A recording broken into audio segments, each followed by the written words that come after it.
ಮೂರನೇ ಮಾದರಿ ಪ್ರಶ್ನೋತ್ತರಗಳ ಸರಣಿಗೆ ನಿಮಗೆಲ್ಲ ಆತ್ಮೀಯದಂತ ಸ್ವಾಗತ. ಸೊ ಪ್ರತಿಯೊಂದು ಕ್ವಶನ್ ಪೇಪರ್ಸಲ್ಲಿ ಅಥವಾ ಪ್ರಶ್ನೋತ್ತರಗಳ ಸರಣಿಗಳಲ್ಲಿ ನಿಮಗೆ 100ಕ್ಕೂ ಹೆಚ್ಚು MCQ ಪ್ರಶ್ನೆಗಳಿಗೆ ಸರಿಯಾದಂಥ ಉತ್ತರವನ್ನು ಇಲ್ಲಿ ಬಿಡಿಸ್ಲಿಕ್ಕಂಥ ಒಂದು ಪ್ರಯತ್ನ ಇದು.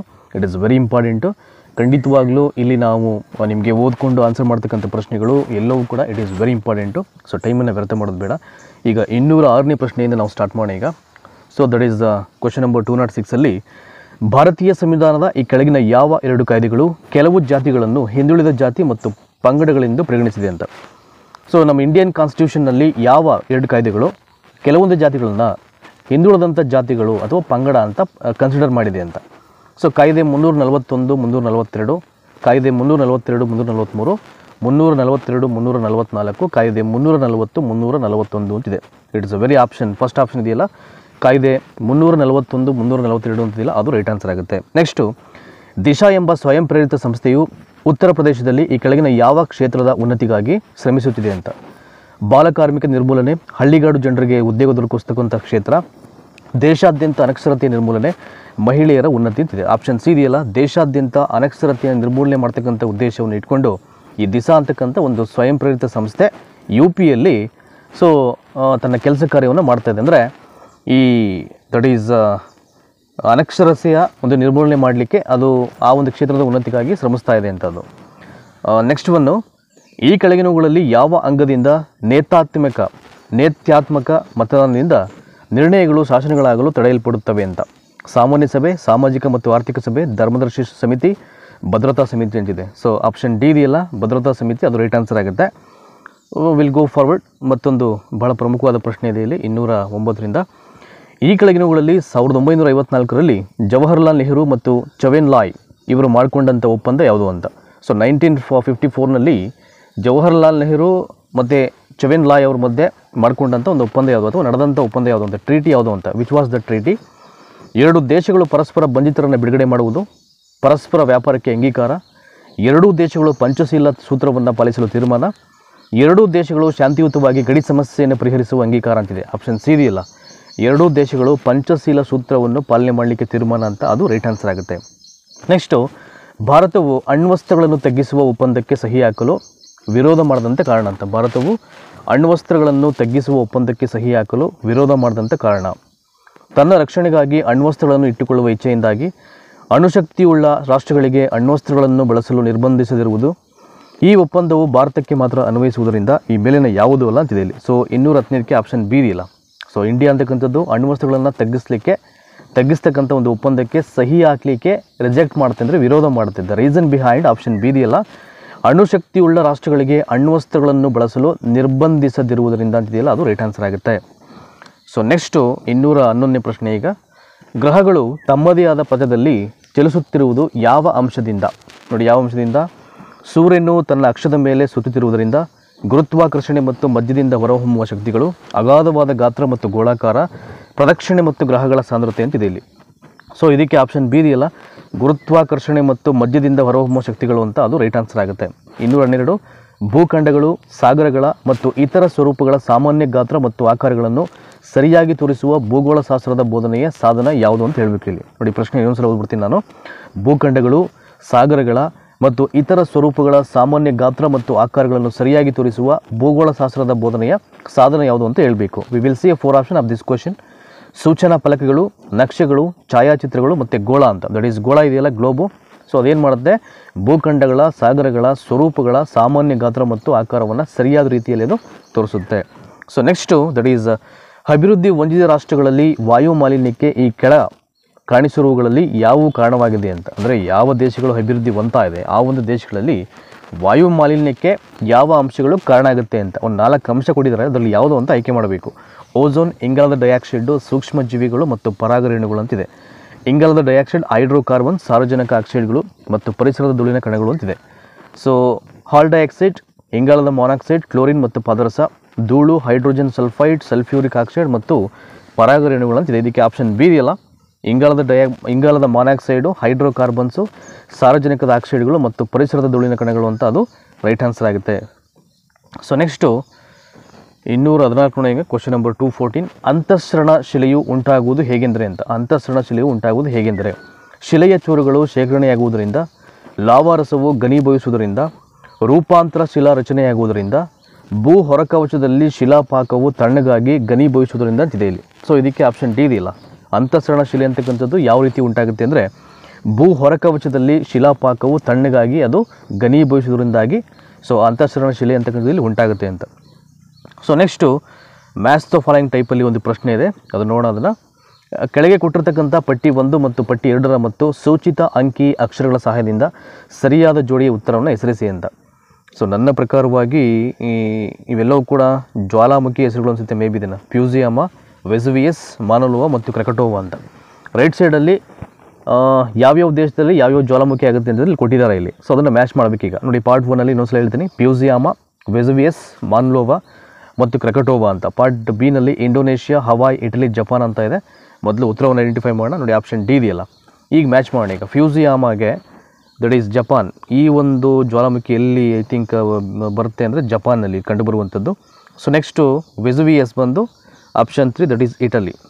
ಸೊ ನೆಕ್ಸ್ಟು ಮಾನ್ಲೋವ್ ಬಂದು ಆಪ್ಷನ್ 2 ಹವಾಯಿ. ಇನ್ನು ಉಳಿದಂತೆ ಕ್ರಕಟೋವಾ ಬಂದು that is Indonesia. Fujiyama, Vesuvius, Mauna Loa ಮತ್ತು ಕ್ರಕಟೋವಾ ಅಂತ. That is Japan, Italy, Hawaii ಮತ್ತು ಇಂಡೋನೇಷ್ಯಾ. ಆರ್ಡರ್ ವೈಸ್ ಇದೆ 4, 3, 2, 1. So option D it's right answer and will go forward.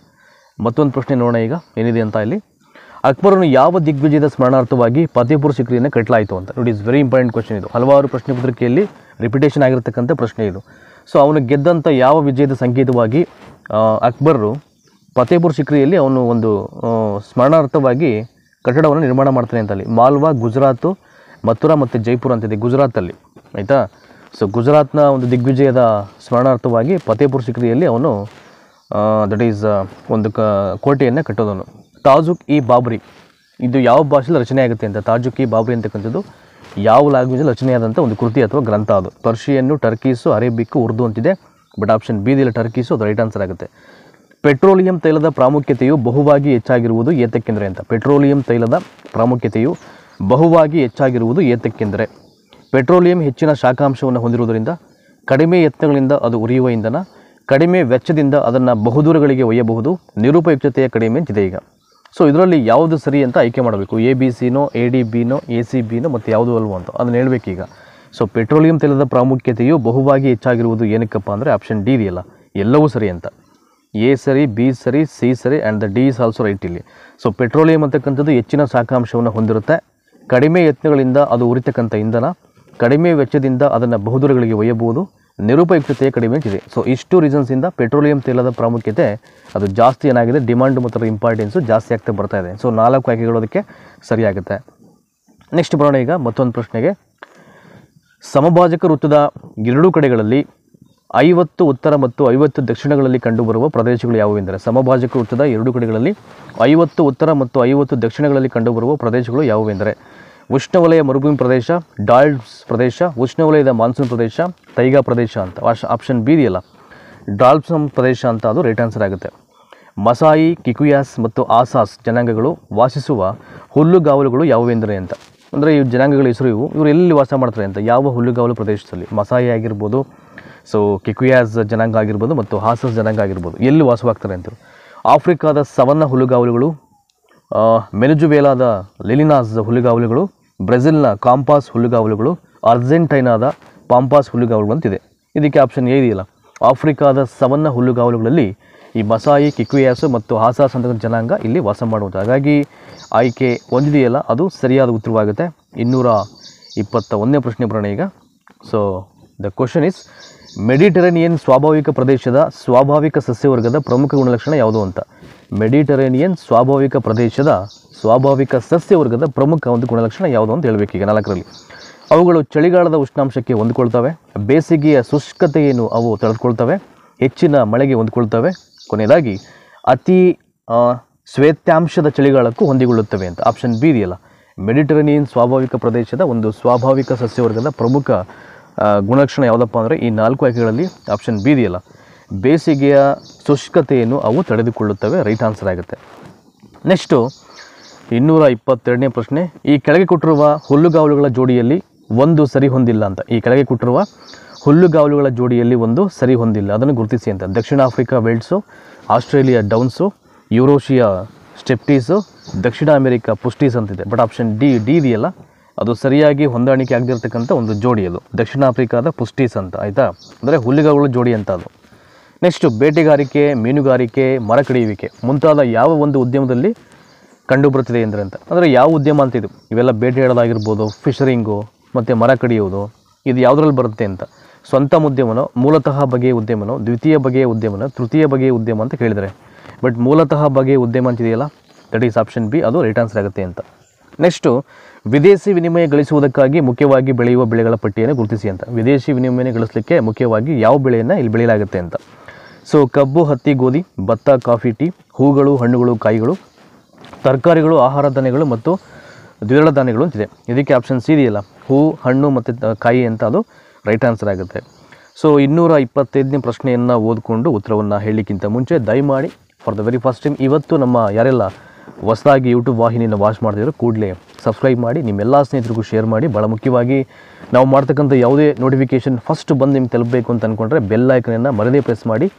ಸಾಧ್ಯ ಆದರೆ ನಮ್ಮ ಯೂಟ್ಯೂಬ್ ವಾಹಿನಿಯ ಡಿಸ್ಕ್ರಿಪ್ಷನ್ ಬಾಕ್ಸನ್ನು ಓಪನ್ ಮಾಡಿ, ನಿಮಗೆ TETಗೆ ಬೇಕಾದಂಥ ಎಲ್ಲ ವಿಡಿಯೋ ಲಿಂಕ್ಸು ಅಲ್ಲಿ ಕೊಟ್ಟಿದ್ದೀನಿ ನಾನು ಪ್ಲೇಲಿಸ್ಟಲ್ಲಿ. ನೀವು ಕ್ಲಿಕ್ ಮಾಡಿ ಹಲವಾರು ಕ್ಲಾಸಸನ್ನು ಫ್ರೀ ಆಫ್ ಕಾಸ್ಟಲ್ಲಿ ವಾಚ್ ಮಾಡ್ಬೋದು. ಹಾಗೆಯೇ ನಮ್ಮ ಟೆಲಿಗ್ರಾಮ್ ಚಾನಲ್ ಲಿಂಕ್ ಕೂಡ ಅಲ್ಲೇ ಇದೆ, ನಮ್ಮ ಫೇಸ್ಬುಕ್ ಪೇಜ್ ಕೂಡ ಲಿಂಕ್ ಅಲ್ಲೇ ಇದೆ. ಎಲ್ಲವೂ ಕೂಡ ಎಜುಕೇಷನ್ಸ್ ಬೇಸ್ಡ್ ಆನ್ ಲಿಂಕ್ಸ್ ಇವೆಲ್ಲವೂ ಕೂಡ. ಸೊ ಎಲ್ಲವನ್ನು ಸಬ್ಸ್ಕ್ರೈಬ್ ಮಾಡಿ, ಎಲ್ಲವನ್ನು ಫಾಲೋ ಮಾಡಿ. ಅಟ್ ದ ಸೇಮ್ ಟೈಮ್ ನಿಮ್ಮೆಲ್ಲ ಸ್ನೇಹಿತರಿಗೂ ಶೇರ್ ಮಾಡಿ. So thank you so much. 225ನೇ ಪ್ರಶ್ನೆ ಬರೋಣ ಈಗ. ಅಗಾಧ ಪ್ರಮಾಣದಲ್ಲಿ ಮರ ಕಡಿಯುವಿಕೆಯನ್ನು ಈ ಕೆಳಕಾಣಿಸಿರುವ ಯಾವ ಒಂದು ದೇಶದಲ್ಲಿ ಅಭಿವೃದ್ಧಿಪಡಿಸಲಾಗುವುದಿಲ್ಲ ಅಂತ. ಅಗಾಧ ಪ್ರಮಾಣದಲ್ಲಿ ಅಂದರೆ ಹೆಚ್ಚಿನ ಪ್ರಮಾಣದಲ್ಲಿ ಅಂತ. ಮರ ಕಡಿಯುವಿಕೆಯನ್ನು ಈ ಕೆಳಕಾಣಿಸಿರುವ ಯಾವ ಒಂದು ದೇಶದಲ್ಲಿ ಅಭಿವೃದ್ಧಿಪಡಿಸಲಾಗುವುದಿಲ್ಲ ಅಂತಿದೆ ಈಗ. ರಷ್ಯಾ, ಸ್ವೀಡನ್ನು, ಫಿನ್ಲ್ಯಾಂಡು, ಭಾರತ ಅಂತಿದೆ. ಆಪ್ಷನ್ ಡಿ ಇದೆಯಲ್ಲ, ಭಾರತ ಅಂತ, ಅದು ರೈಟ್ ಆನ್ಸರ್ ಆಗುತ್ತೆ. ಇಂಗಾಲದ ಡೈಆಕ್ಸೈಡ್ ಗಾಳಿಯಲ್ಲಿ ಮಿಶ್ರಗೊಳ್ಳುತ್ತದೆ, ಆದ್ದರಿಂದ ಅದು ಮಾನವನ ಆರೋಗ್ಯದ ಮೇಲೆ ಪರಿಣಾಮ ಬೀರುತ್ತದೆ. ಉಷ್ಣಾಂಶದ ಮೇಲೆ ಅದರ ಪರಿಣಾಮವೇನೆಂದರೆ ಅಂತ ಹೇಳಿದರೆ ಈಗ. ಉಷ್ಣಾಂಶದ ಮೇಲೆ ಅದರ ಪರಿಣಾಮ ಹೇಗಿರುತ್ತೆ ಅಂತ. ಉಷ್ಣಾಂಶವನ್ನು ಕಡಿಮೆ ಮಾಡುತ್ತೆ, ಉಷ್ಣಾಂಶವನ್ನು ಹೆಚ್ಚು ಮಾಡುತ್ತೆ, ವಾಯುಮಂಡಲವನ್ನು ಸಮತೋಲನದಲ್ಲಿಡುತ್ತೆ. ಈ ಮೇಲಿನವುಗಳಲ್ಲಿ ಯಾವುದೂ ಅಲ್ಲ ಅಂತಿದೆ. ಆಪ್ಷನ್ ಬಿ ಇದೆಯಲ್ಲ, ಅದು ಏನು ಮಾಡುತ್ತೆ? ಉಷ್ಣಾಂಶದ ಪ್ರಮಾಣವನ್ನು ಹೆಚ್ಚು ಮಾಡುತ್ತೆ ಅಂತ. ಈ ಕೆಳಗಿನವುಗಳಲ್ಲಿ ಭೂಮಾರುತಗಳು ಯಾವ ದಿಕ್ಕನ್ನು ಬದಲಿಸಿ ನೈಋತ್ಯ ಮಾನ್ಸೂನ್ ಮಾರುತಗಳಾಗುತ್ತವೆ ಅಂತ. ಈಶಾನ್ಯ ಧ್ರುವ ಮಾರುತಗಳು, ಪಶ್ಚಿಮ ನಿತ್ಯ ಮಾರುತಗಳು, ಈಶಾನ್ಯ ವಾಣಿಜ್ಯ ಮಾರುತಗಳು, ಆಗ್ನೇಯ ವಾಣಿಜ್ಯ ಮಾರುತಗಳು ಅಂತಿದೆ. ಆಪ್ಷನ್ ಡಿ ಇದೆಯಲ್ಲ, ಆಗ್ನೇಯ ವಾಣಿಜ್ಯ ಮಾರುತಗಳು ಅಂತ, ಅದು ರೈಟ್ ಆನ್ಸರ್ ಆಗುತ್ತೆ. ನೆಕ್ಸ್ಟು ಮತ್ತೊಂದು ಪ್ರಶ್ನೆ ನೋಡೋಣ ಈಗ. ತಿಲೈಮಾ ಮತ್ತು ಕೋನಾರ್ ಎರಡೂ ಹೆಸರುಗಳು ಏನನ್ನು ಸೂಚಿಸುತ್ತವೆ ಅಂತ. ತಿಲೈಮಾ ಮತ್ತು ಕೋನಾರ್ ಎರಡೂ ಹೆಸರುಗಳು ಏನನ್ನು ಸೂಚಿಸುತ್ತವೆ ಅಂದರೆ ಗಿರಿಧಾಮಗಳನ್ನು, ಜಲವಿದ್ಯುದ್ದಾಗಾರಗಳನ್ನು, ಕಲ್ಲಿದ್ದಲು ಗಣಿಗಳನ್ನು, ತೈಲ ಶುದ್ಧೀಕರಣ ಘಟಕವನ್ನು ಅಂತಿದೆ. ಆಪ್ಷನ್ ಬಿ ಇದೆಯಲ್ಲ, ಜಲವಿದ್ಯುತ್ ಗಣಿಗಳನ್ನು ಅಂತ, ಅದು ರೈಟ್ ಆನ್ಸರ್ ಆಗುತ್ತೆ. ಸೂಫಿ ಅನುಭವವು ಈ ತತ್ವದಿಂದ ಸಾಕಾರಗೊಂಡಿತು. ಸೂಫಿ ಅನುಭವವು ಈ ತತ್ವದಿಂದ ಸಾಕಾರಗೊಂಡಿತು. ಸೃಷ್ಟಿಯ ಏಕತೆ, ದೈವಲ್ಲಿನ ಅಚಲ ಶ್ರದ್ಧೆ, ದೈವಕ್ಕೆ ಶರಣು, ಮೇಲಿನ ಯಾವುದರಿಂದಲೂ ಲಾಂಚಿದೆ. ಆಪ್ಷನ್ ಸಿ ಇದೆಯಲ್ಲ, ದೈವಕ್ಕೆ ಶರಣು ಅಂತ, ಅದು ರೈಟ್ ಆನ್ಸರ್ ಆಗುತ್ತೆ ಅಂತ. So next that is maths of following ಟೈಪಲ್ಲಿ ಒಂದು ಪ್ರಶ್ನೆಯನ್ನು ಕೊಡಲಾಗಿದೆ ಇಲ್ಲಿ. ಎಸ್ 235. ಅರಣ್ಯಗಳ ಮತ್ತು ವನ್ಯಮೃಗಗಳ ಸಂರಕ್ಷಣೆಗಾಗಿ ಹಲವು ಧಾಮಗಳನ್ನು ಗುರುತಿಸಲಾಗಿದೆ. ಇದರಲ್ಲಿ ಸರಿಯಾದ ಜೋಡಿ ಯಾವುದು ಅಂತ ಹೇಳಬೇಕೀಗ ನಾವು. ಅರಣ್ಯಗಳ ಮತ್ತು ವನ್ಯ ಮೃಗಗಳ ಸಂರಕ್ಷಣೆಗಾಗಿ ಇಲ್ಲಿ ಹಲವು ಧಾಮಗಳನ್ನು ಗುರುತಿಸಲಾಗಿದೆ. ಸರಿಯಾದ ಜೋಡಿ ಅಂತ ಹೇಳಬೇಕು. ಕಾಜಿರಂಗ, ಕಾರ್ಬೆಟ್ಟು, ಬಂಡೀಪುರ. ಪಾರ್ಟ್ ಬಿನಲ್ಲಿ ಕೇರಳ, ಕರ್ನಾಟಕ, ಉತ್ತರಾಂಚಲು. ಮತ್ತು ಇನ್ನೊಂದು ಡಿಯಲ್ಲಿ ಪೆರಿಯಾರು, ಅಸ್ಸಾಂ ಅಂತಿದೆ. ಅದರ ಕೆಳಗಡೆ ಇನ್ನೊಂದು ಬಂದು ದಟ್ ಈಸ್ ಮಧ್ಯಪ್ರದೇಶ ಅಂತ ಕೊಟ್ಟಿದ್ದಾರೆ. ಈಗ ಸರಿಯಾದ ಆಯ್ಕೆ ಸ್ವಲ್ಪ ಹಂಗೆ ಸ್ಕಾಲ್ ಆಫ್ ಮಾಡ್ತೀನಿ ಈಗ. ದಟ್ ಈಸ್ ಇದಕ್ಕೆ ಆಪ್ಷನ್ ಬಿ ಇದೆಯಲ್ಲ ನೋಡಿ ಇಲ್ಲಿ, ಇಟ್ ಇಸ್ ರೈಟ್ ಆನ್ಸರ್ ಇಲ್ಲಿ. ಕಾಜಿರಂಗ ಬಂದು ನೋಡಿ option 4, that is Assam. Mark ಮಾಡಿ ಅದನ್ನು. ಕಾಜಿರಂಗ ಬಂದು ಅದು ಅಸ್ಸಾಮು. ಇನ್ನು ಅದನ್ನು ಬಿಟ್ಟರೆ ಕಾರ್ಬೆಟ್ ಬಂದು ಆಪ್ಷನ್ 3, ದಟ್ ಈಸ್ ಉತ್ತರಾಂಚಲು. ಸೊ ಇನ್ನು ನೆಕ್ಸ್ಟು ಬಂಡೀಪುರ ಬಂದು ಆಪ್ಷನ್ 2, ಕರ್ನಾಟಕ. ಅಂದರೆ ಯಾವ್ಯಾವ ರಾಜ್ಯಗಳು ಬರುತ್ತೆ ಅಂತ. ಸೊ ನೆಕ್ಸ್ಟ್ ಇನ್ನೊಂದು ಪೆರಿಯಾರ್ ಬಂದು ಆಪ್ಷನ್ 1, ದಟ್ ಈಸ್ ಕೇರಳ ಅಂತ. ಅರ್ಥ ಆಯ್ತಾ? ಸೊ ಕಾಜಿರಂಗ ಅಸ್ಸಾಮು, ಕಾರ್ಬೆಟ್ಟು ಉತ್ತರಾಂಚಲು, ಬಂಡೀಪುರ ಕರ್ನಾಟಕ, ಪೆರಿಯಾರ್ ಬಂದು ಕೇರಳ ಅಂತ. ಇದು ಪಕ್ಕಾ ಮ್ಯಾಚ್ ಆಗ್ತಿದೆ ಮ್ಯಾಥ್ಸ್ ಆಫ್ ಫಾಲೋಯಿಂಗಲ್ಲಿ. ಹಾಗಾಗಿ so option B is the right answer. Next ಮತ್ತೊಂದು ಪ್ರಶ್ನೆ ನೋಡೋಣ ಈಗ. ಸೊ ಏನು ಕೊಟ್ಟಿದ್ದಾರೆ ಅಂತ. ಈ ಕೆಳಗಿನವುಗಳಲ್ಲಿ ಯಾವ ಜೋಡಿ ಬಂದರುಗಳಲ್ಲಿ ಭಾರತದಿಂದ ಅತಿ ಹೆಚ್ಚಿಗೆ ಕಬ್ಬಿಣದ ಅದಿರನ್ನು ನಿರ್ಯಾತ ಮಾಡಲಾಗುತ್ತೆ ಅಂತ. ಮರ್ಮಗೋವಾ ಮತ್ತು JNPT, ಮರ್ಮಗೋವಾ ಮತ್ತು ವಿಶಾಖಪಟ್ಟಣ, ಕಾಂಡ್ಲಾ ಮತ್ತು JNPT, ದಟ್ ಈಸ್ ಮಂಗಳೂರು ಮತ್ತು ಕೊಚ್ಚಿನ್ ಅಂತ ಇದೆ. ಆಪ್ಷನ್ ಬಿ ಇದೆಯಲ್ಲ, ಮರ್ಮಗೋವಾ ಮತ್ತು ವಿಶಾಖಪಟ್ಟಣ. ಇಲ್ಲಿ ಭಾರತದಿಂದ ಅತಿ ಹೆಚ್ಚಿಗೆ ಕಬ್ಬಿಣದ ಅದಿರನ್ನು ನಿರ್ಯಾತ ಮಾಡಲಾಗುತ್ತೆ ಅಂತ. ಸೊ ಮಸ್ಕೋವೇಟ್ ಯಾವುದರ ಅದಿರಾಗಿದೆ ಅಂತ. ಮಸ್ಕೋವೇಟ್ ಯಾವುದರ ಅದಿರಾಗಿರುತ್ತೆ ಅಂತ. ಮೈಕಾ, ಮ್ಯಾಂಗನೀಸು, ಕಬ್ಬಿಣ ಮತ್ತು ಬಾಕ್ಸೈಟು. ಮೈಕಾ, ಮ್ಯಾಂಗನೀಸ್, ಕಬ್ಬಿಣ ಮತ್ತು bauxite. That is option A ಇದೆಯಲ್ಲ ಮೈಕಾ, ಇದು ಮಸ್ಕೋವೇಟ್ ಅಂತಕ್ಕಂಥ ಅದಿರ ಇದು. So next again maths following type, ಹೊಂದಿಸಿ ಬರೆಯಿರಿಯ ಮತ್ತೊಂದು ಪ್ರಶ್ನೆ ಇದು. ದಕ್ಷಿಣ ಭಾರತವು ಒಂದು ಪ್ರಮುಖ ಕೈಗಾರಿಕಾ ಪ್ರದೇಶವನ್ನು ಹೊಂದಿದೆ, ಸರಿಯಾದ ಜೋಡಿಯನ್ನು ಗುರುತಿಸಿ ಅಂತ ಹೇಳಿದ್ದಾರೆ. ದಕ್ಷಿಣ ಭಾರತವು ಒಂದು ಪ್ರಮುಖ ಕೈಗಾರಿಕಾ ಪ್ರದೇಶವನ್ನು ಹೊಂದಿದೆ, ಇದರಲ್ಲಿ ಯಾವುದು ಸರಿ ಜೋಡಿ ಅಂತ ಹೇಳಬೇಕೀಗ. ಸೊ HAL, ICF ವಿದ್ಯುತ್ ಉಪಕರಣ ಕೈಗಾರಿಕೆಗಳು, BHEL ಅಂದರೆ ಟರ್ಬೈನ್ಸ್ ಮತ್ತು ಬಾಯ್ಲರ್ಗಳು ಅಂತಿದೆ. ಬಟ್ ಆಪ್ಷನ್ ಬಿ ಅಂದರೆ ಪಾರ್ಟ್ ಬಿನಲ್ಲಿ ಅಥವಾ ಪಟ್ಟಿ 2ರಲ್ಲಿ ಕೊಯಮತ್ತೂರು, ಬ್ಯಾಂಗ್ಳೂರು, ತಿರುಚಿ ಮತ್ತು ಚೆನ್ನೈ ಅಂತ ಹೇಳಿದ್ದಾರೆ. So which is the right one and we are going to that is choose it ಅಂತ ನೋಡೋಣ. ಯಾವುದು ಅಂತ ನೋಡೋಣ ಈಗ. ಇದಕ್ಕೆ ಆಪ್ಷನ್ ಬಿ ಇದೆಯಲ್ಲ 2, 4, 1, 3 ಅಂತ ಅದು ರೈಟ್ ಆನ್ಸರ್ ಆಗುತ್ತೆ. ದಕ್ಷಿಣ ಭಾರತವು ಒಂದು ಪ್ರಮುಖ ಕೈಗಾರಿಕಾ ಪ್ರದೇಶವನ್ನು ಹೊಂದಿದೆ, ಸರಿಯಾದ ಜೋಡಿಯನ್ನು ಇಲ್ಲಿ ಆಯ್ಕೆ ಮಾಡಿ ಅಂತ ಹೇಳಿದ್ದಾರೆ, ಆಯಿತಾ. ಸೊ ಇಲ್ಲಿ ಆಪ್ಷನ್ ಬಿಯಲ್ಲಿ, ಸೊ ಇಲ್ಲಿ ಬಿ ಹೇಳಿದ್ರಲ್ಲ ನೋಡಿ, ಇಲ್ಲಿ 2, 4, 1, 3 ಅಂತ ಅದು ರೈಟ್ ಆನ್ಸರ್ ಇದೆ. ಸೊ ಪ್ರಾಬಬ್ಲಿ ಇದು ಒಂಥರ maths of following type question ಇದು ನೋಡಿ. HAL ಎಲ್ಲಿ ಬರುತ್ತೆ ಅಂದರೆ ಆಪ್ಷನ್ ಸೆಕೆಂಡು ಬೆಂಗಳೂರಲ್ಲಿ, ಆಯಿತಾ. ಸೊ ಹಾಲ್ ಅಂತ ಅದನ್ನು ಹಿಂದೂಸ್ತಾನ್ ಏರೋನಾಟಿಕ್ಸ್ ಲಿಮಿಟೆಡ್ ಅನ್ಸುತ್ತೆ ಮೇ ಬಿ ಅದು. ನೆಕ್ಸ್ಟ್ ಇನ್ನೊಂದು ICF ಬರೋದು ಆಪ್ಷನ್ 4 ಚೆನ್ನೈಯಲ್ಲಿ. ನೆಕ್ಸ್ಟ್ ವಿದ್ಯುತ್ ಉಪಕರಣಗಳ ಕೈಗಾರಿಕೆಗಳು ಎಲ್ಲಿ ಬರುತ್ತೆ ಅಂದರೆ ದಟ್ ಈಸ್ ಆಪ್ಷನ್ 1 ಅದು ಕೊಯಮತ್ತೂರು. ನೆಕ್ಸ್ಟ್ ಉಳಿದಿದ್ದು BHEL ಟರ್ಬೈನ್ಸ್ ಮತ್ತು ಬಾಯ್ಲರ್ ಅಂತ ಕರೀತಾರೆ ಅದನ್ನು, ಅದು ಎಲ್ಲಿ ಬರುತ್ತೆ ಅಂದರೆ ದಟ್ ಈಸ್ ಆಪ್ಷನ್ 3 ಇದೆಯಲ್ಲ ತಿರುಚಿ, ಅಲ್ಲಿ ಬರುವಂಥದ್ದು ನೋಡಿ. ಇನ್ನೊಂದ್ಸಲ ಹೇಳ್ಬಿಡ್ತೀನಿ. ಸೊ HAL ಅದು ಬಂದುಬಿಟ್ಟು ಬೆಂಗಳೂರಿಗೆ ಸಂಬಂಧಪಟ್ಟಿದ್ದು, ICF ಅದಿರೋದು ಚೆನ್ನೈಯಲ್ಲಿ, ವಿದ್ಯುತ್ ಉಪಕರಣ ಕೈಗಾರಿಕೆಗಳು ಬರೋದು ಕೊಯಮತ್ತೂರಲ್ಲಿ, ಆ್ಯಂಡ್ ಇನ್ನು BHEL ಟರ್ಬೈನ್ಸ್ ಮತ್ತು ಬಾಯ್ಲರ್ಗಳು ಅದು ಇರುವಂಥದ್ದು ತಿರುಚಿಯಲ್ಲಿ, ಆಯಿತಾ. ನೆಕ್ಸ್ಟು ಧರ್ಮ ಪರಿಪಾಲಕ ಅಂತಕ್ಕಂಥ ಬಿರುದನ್ನು ಸೊ ಯಾರು ಪಡೆದಿದ್ರು ಅಂತ ಹೇಳಿ, ಧರ್ಮ ಪ್ರತಿಪಾಲಕ ಅಂತ 2ನೇ ದೇವರಾಯ, ಸಾಳವ ತಿಮ್ಮ, ನರಸನಾಯಕ ಮತ್ತು ಸಾಳವ ನರಸಿಂಹ ಅಂತ. ಧರ್ಮ ಪರಿಪಾಲಕ ಅಂತಕ್ಕಂಥ ಬಿರುದು ಪಡೆದಿದ್ದು 2ನೇ ದೇವರಾಯ. ಸೊ ಎಗೇನ್ ಮತ್ತೊಂದು ಮ್ಯಾಥ್ಸ್ ದ ಫಾಲೋಯಿಂಗ್ ಟೈಪ್ ಆದಂಥ ಒಂದು ಪ್ರಶ್ನೆ ಇದೆ ಇಲ್ಲಿ ನೋಡಿ. ಪ್ರಶ್ನೆಯನ್ನು ಫಸ್ಟ್ ಓದ್ಬಿಡೋಣ ಈಗ ನಾವು ಏನಿದೆ ಅಂತ. ಭಾರತದಲ್ಲಿ ಅನೇಕ ಕಡೆ ರಸಗೊಬ್ಬರ ತಯಾರಿಕಾ ಘಟಕಗಳ ಕೈಗಾರಿಕೆ ನಿರ್ಮಾಣವಾಗಿದೆ, ಸರಿಯಾದ ಜೋಡಿಯನ್ನೇ ಗುರುತಿಸಿ ಅಂತ. ಭಾರತದಲ್ಲಿ ಅನೇಕ ಕಡೆ ರಸಗೊಬ್ಬರ ತಯಾರಿಕಾ ಘಟಕಗಳ ಕೈಗಾರಿಕೆ ನಿರ್ಮಾಣವಾಗಿದೆ, ಸೊ ಸರಿಯಾದ ಜೋಡಿಯನ್ನು ಆಯ್ಕೆ ಮಾಡಿ ಅಂತ ಹೇಳಿದ್ದಾರೆ. ಸೊ ಈಗ ಪಾರ್ಟ್ 1, ಪಾರ್ಟ್ 2 ಇವೆರಡನ್ನು ಓದ್ಬೋಣ ಫಸ್ಟು ಈಗ, ಆಮೇಲೆ ಅದನ್ನು ಆಯ್ಕೆ ಮಾಡೋ ಪ್ರಯತ್ನ ಮಾಡೋಣ ಈಗ ನೋಡಿ. ಸಿಂಧ್ರಿ, ತಿರುವನಂತಪುರಮು, ರಾಣಿಪೇಟೆ ಮತ್ತು ನಂಗಲ್ ಅಂತ ಇದೆ. ಪಾರ್ಟ್ ಬಿಯಲ್ಲಿ ಸ್ಟೇಟ್ಗಳು ಕೊಟ್ಟಿದ್ದಾರೆ, ತಮಿಳುನಾಡು, ಪಂಜಾಬು, ಕೇರಳ, ಬಿಹಾರ ಮತ್ತು ಒರಿಸ್ಸಾ ಅಂತ. ಈಗ ಆಯ್ಕೆ ಮಾಡಬೇಕು. ಸೊ ಆಪ್ಷನ್ ಬಿ ಇದೆಯಲ್ಲ ಆ್ಯಕ್ಚುಲಿ ರೈಟ್ ಆನ್ಸರ್ ಆಗುತ್ತೆ ಅದಕ್ಕೆ. ಸಿಂಧ್ರಿ ಇಲ್ಲಿ ಯಾವ್ದು ಬರುತ್ತೆ ದಟ್ ಈಸ್ ಆಪ್ಷನ್ 4 ಯಾವುದು ಬಿಹಾರ.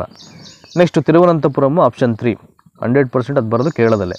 ಇನ್ನು ರಾಣಿಪೇಟೆ ಬರೋದು ಆಪ್ಷನ್ 1 ದಟ್ ಈಸ್ ತಮಿಳ್ನಾಡು. ಇನ್ನು ನಂಗಲ್ಲು ದಟ್ ಈಸ್ ಆಪ್ಷನ್ 2 ಇದೆಯಲ್ಲ ಪಂಜಾಬಲ್ಲಿ ಬರುತ್ತೆ, ಆಯಿತಾ. ಇಷ್ಟು ಪರ್ಫೆಕ್ಟ್ ಮ್ಯಾಚ್ ಆಗುತ್ತೆ ಅದನ್ನು ಕೈಗಾರಿಕಾ ಘಟಕಗಳು.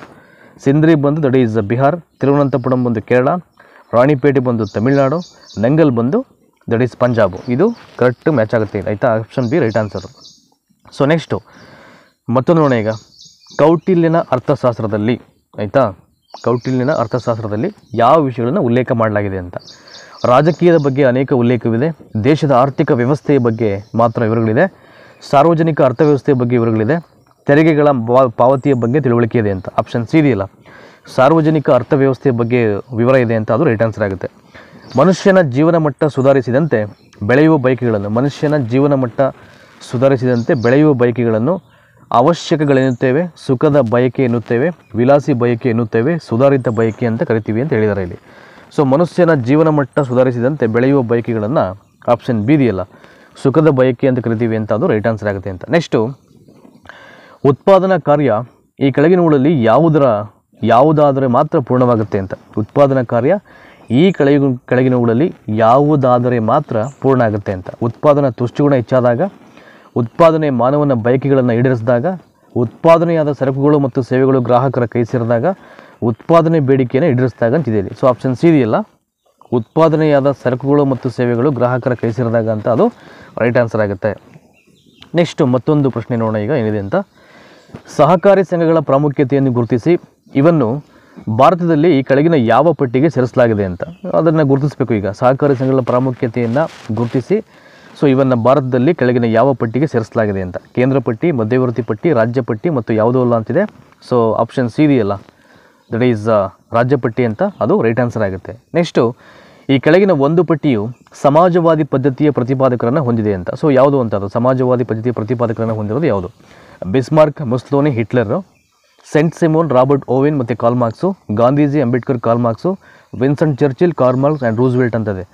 ದಟ್ ಈಸ್ ಆಪ್ಷನ್ ಬಿ ಇದೆಯಲ್ಲ, ಸೆಂಟ್ ಸಿಮೋನ್, ರಾಬರ್ಟ್ ಓವನ್ ಮತ್ತು ಕಾರ್ಲ್ ಮಾರ್ಕ್ಸು. ಇದು ಬಂದುಬಿಟ್ಟು ಸಮಾಜವಾದಿ ಪದ್ಧತಿಯ ಪ್ರತಿಪಾದಕರನ್ನು ಹೊಂದಿರತಕ್ಕಂಥ ಒಂದು ಪಟ್ಟಿ ಇದು ಆಯಿತಾ. ಹಾಗಾಗಿ ಆಯ್ಕೆ ಬಿ ರೈಟ್ ಆನ್ಸರ್ ಆಗುತ್ತೆ. ನೆಕ್ಸ್ಟು, ಈ ಕೆಳಗಿನ ಉದ್ಯೋಗಗಳ ಯಾವ ಗುಂಪು ತೃತೀಯ ಸಾಂಸ್ಥಿಕ ಉದ್ಯೋಗಗಳ ಗುಂಪಿಗೆ ಸೇರಿದೆ ಅಂತ.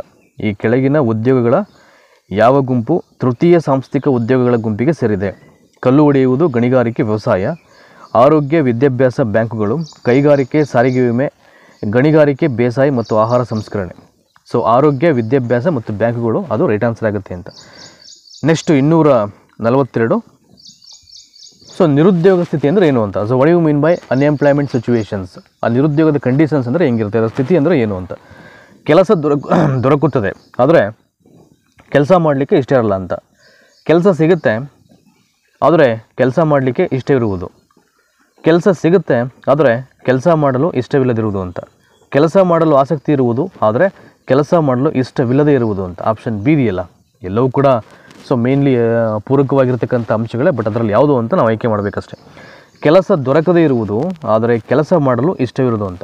ಕೆಲಸ ಮಾಡಲಿಕ್ಕೆ ಆಸಕ್ತಿ ಇರುತ್ತೆ ಬಟ್ ಸೊಸೈಟಿಯಲ್ಲಿ ಅದು ಕೆಲಸ ಸಿಗಲ್ಲ ಆಯಿತಾ. ಸೊ ಅದನ್ನು ಇಲ್ಲಿ ನಿರುದ್ಯೋಗದ ಸ್ಥಿತಿ ಅಂತ ನಾವು ಕರಿತೀವಿ ಅಂತ.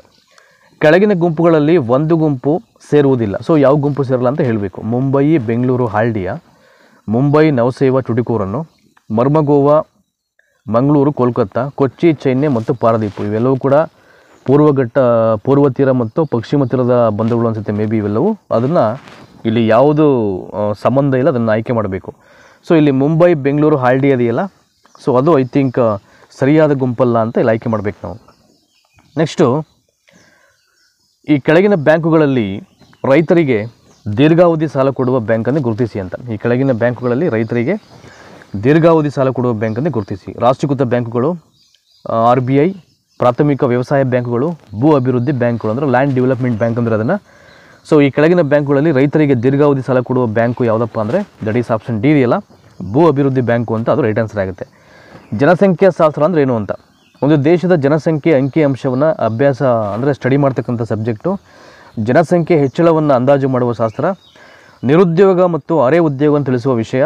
ಮಾನವ ಸಂಪನ್ಮೂಲವನ್ನು ಜನಸಂಖ್ಯೆ ಅನುಗುಣವಾಗಿ ಅಭ್ಯಾಸ ಮಾಡುವುದು ಅಂತ. ಸೊ ಆಯ್ಕೆ ಇದೆಯಲ್ಲ, ಒಂದು ದೇಶದ ಜನಸಂಖ್ಯೆ ಅಂಕಿಅಂಶವನ್ನು ಅಭ್ಯಾಸ ಮಾಡುವುದು ವಿಷಯ ಅಂತ ಅದು ರೈಟ್ ಆನ್ಸರ್ ಆಗುತ್ತೆ.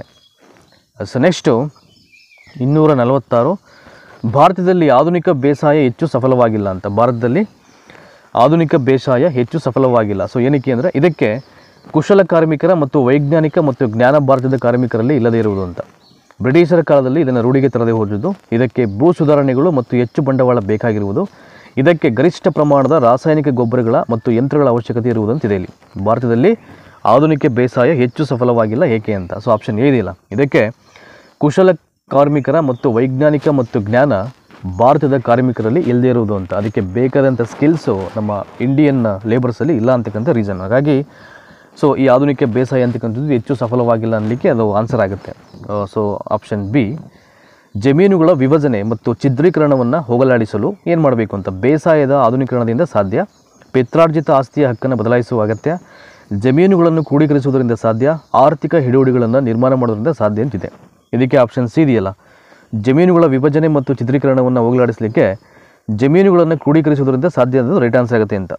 ನೆಕ್ಸ್ಟು ಇನ್ನೊಂದು ಭಾಳ ಪ್ರಮುಖವಾದಂಥ ಪ್ರಶ್ನೆ ಇದೆ ಇಲ್ಲಿ. So will go forward. That is 248ನೇ ಪ್ರಶ್ನೆ ಆ್ಯಕ್ಚುಲಿ ಇದು. ಈ ಕೆಳಗಿನವುಗಳಲ್ಲಿ ಒಂದು ವಿಷಯ ಗುಂಪಿಗೆ ಸೇರಿಲ್ಲ ಅಂತ. ಯಾವುದು ಗುಂಪಿಗೆ ಸೇರಿಲ್ಲ ಅಂತ ಅದನ್ನು ನಾವು ಸ್ಕಿಪ್ ತೆಗಿಬೇಕು.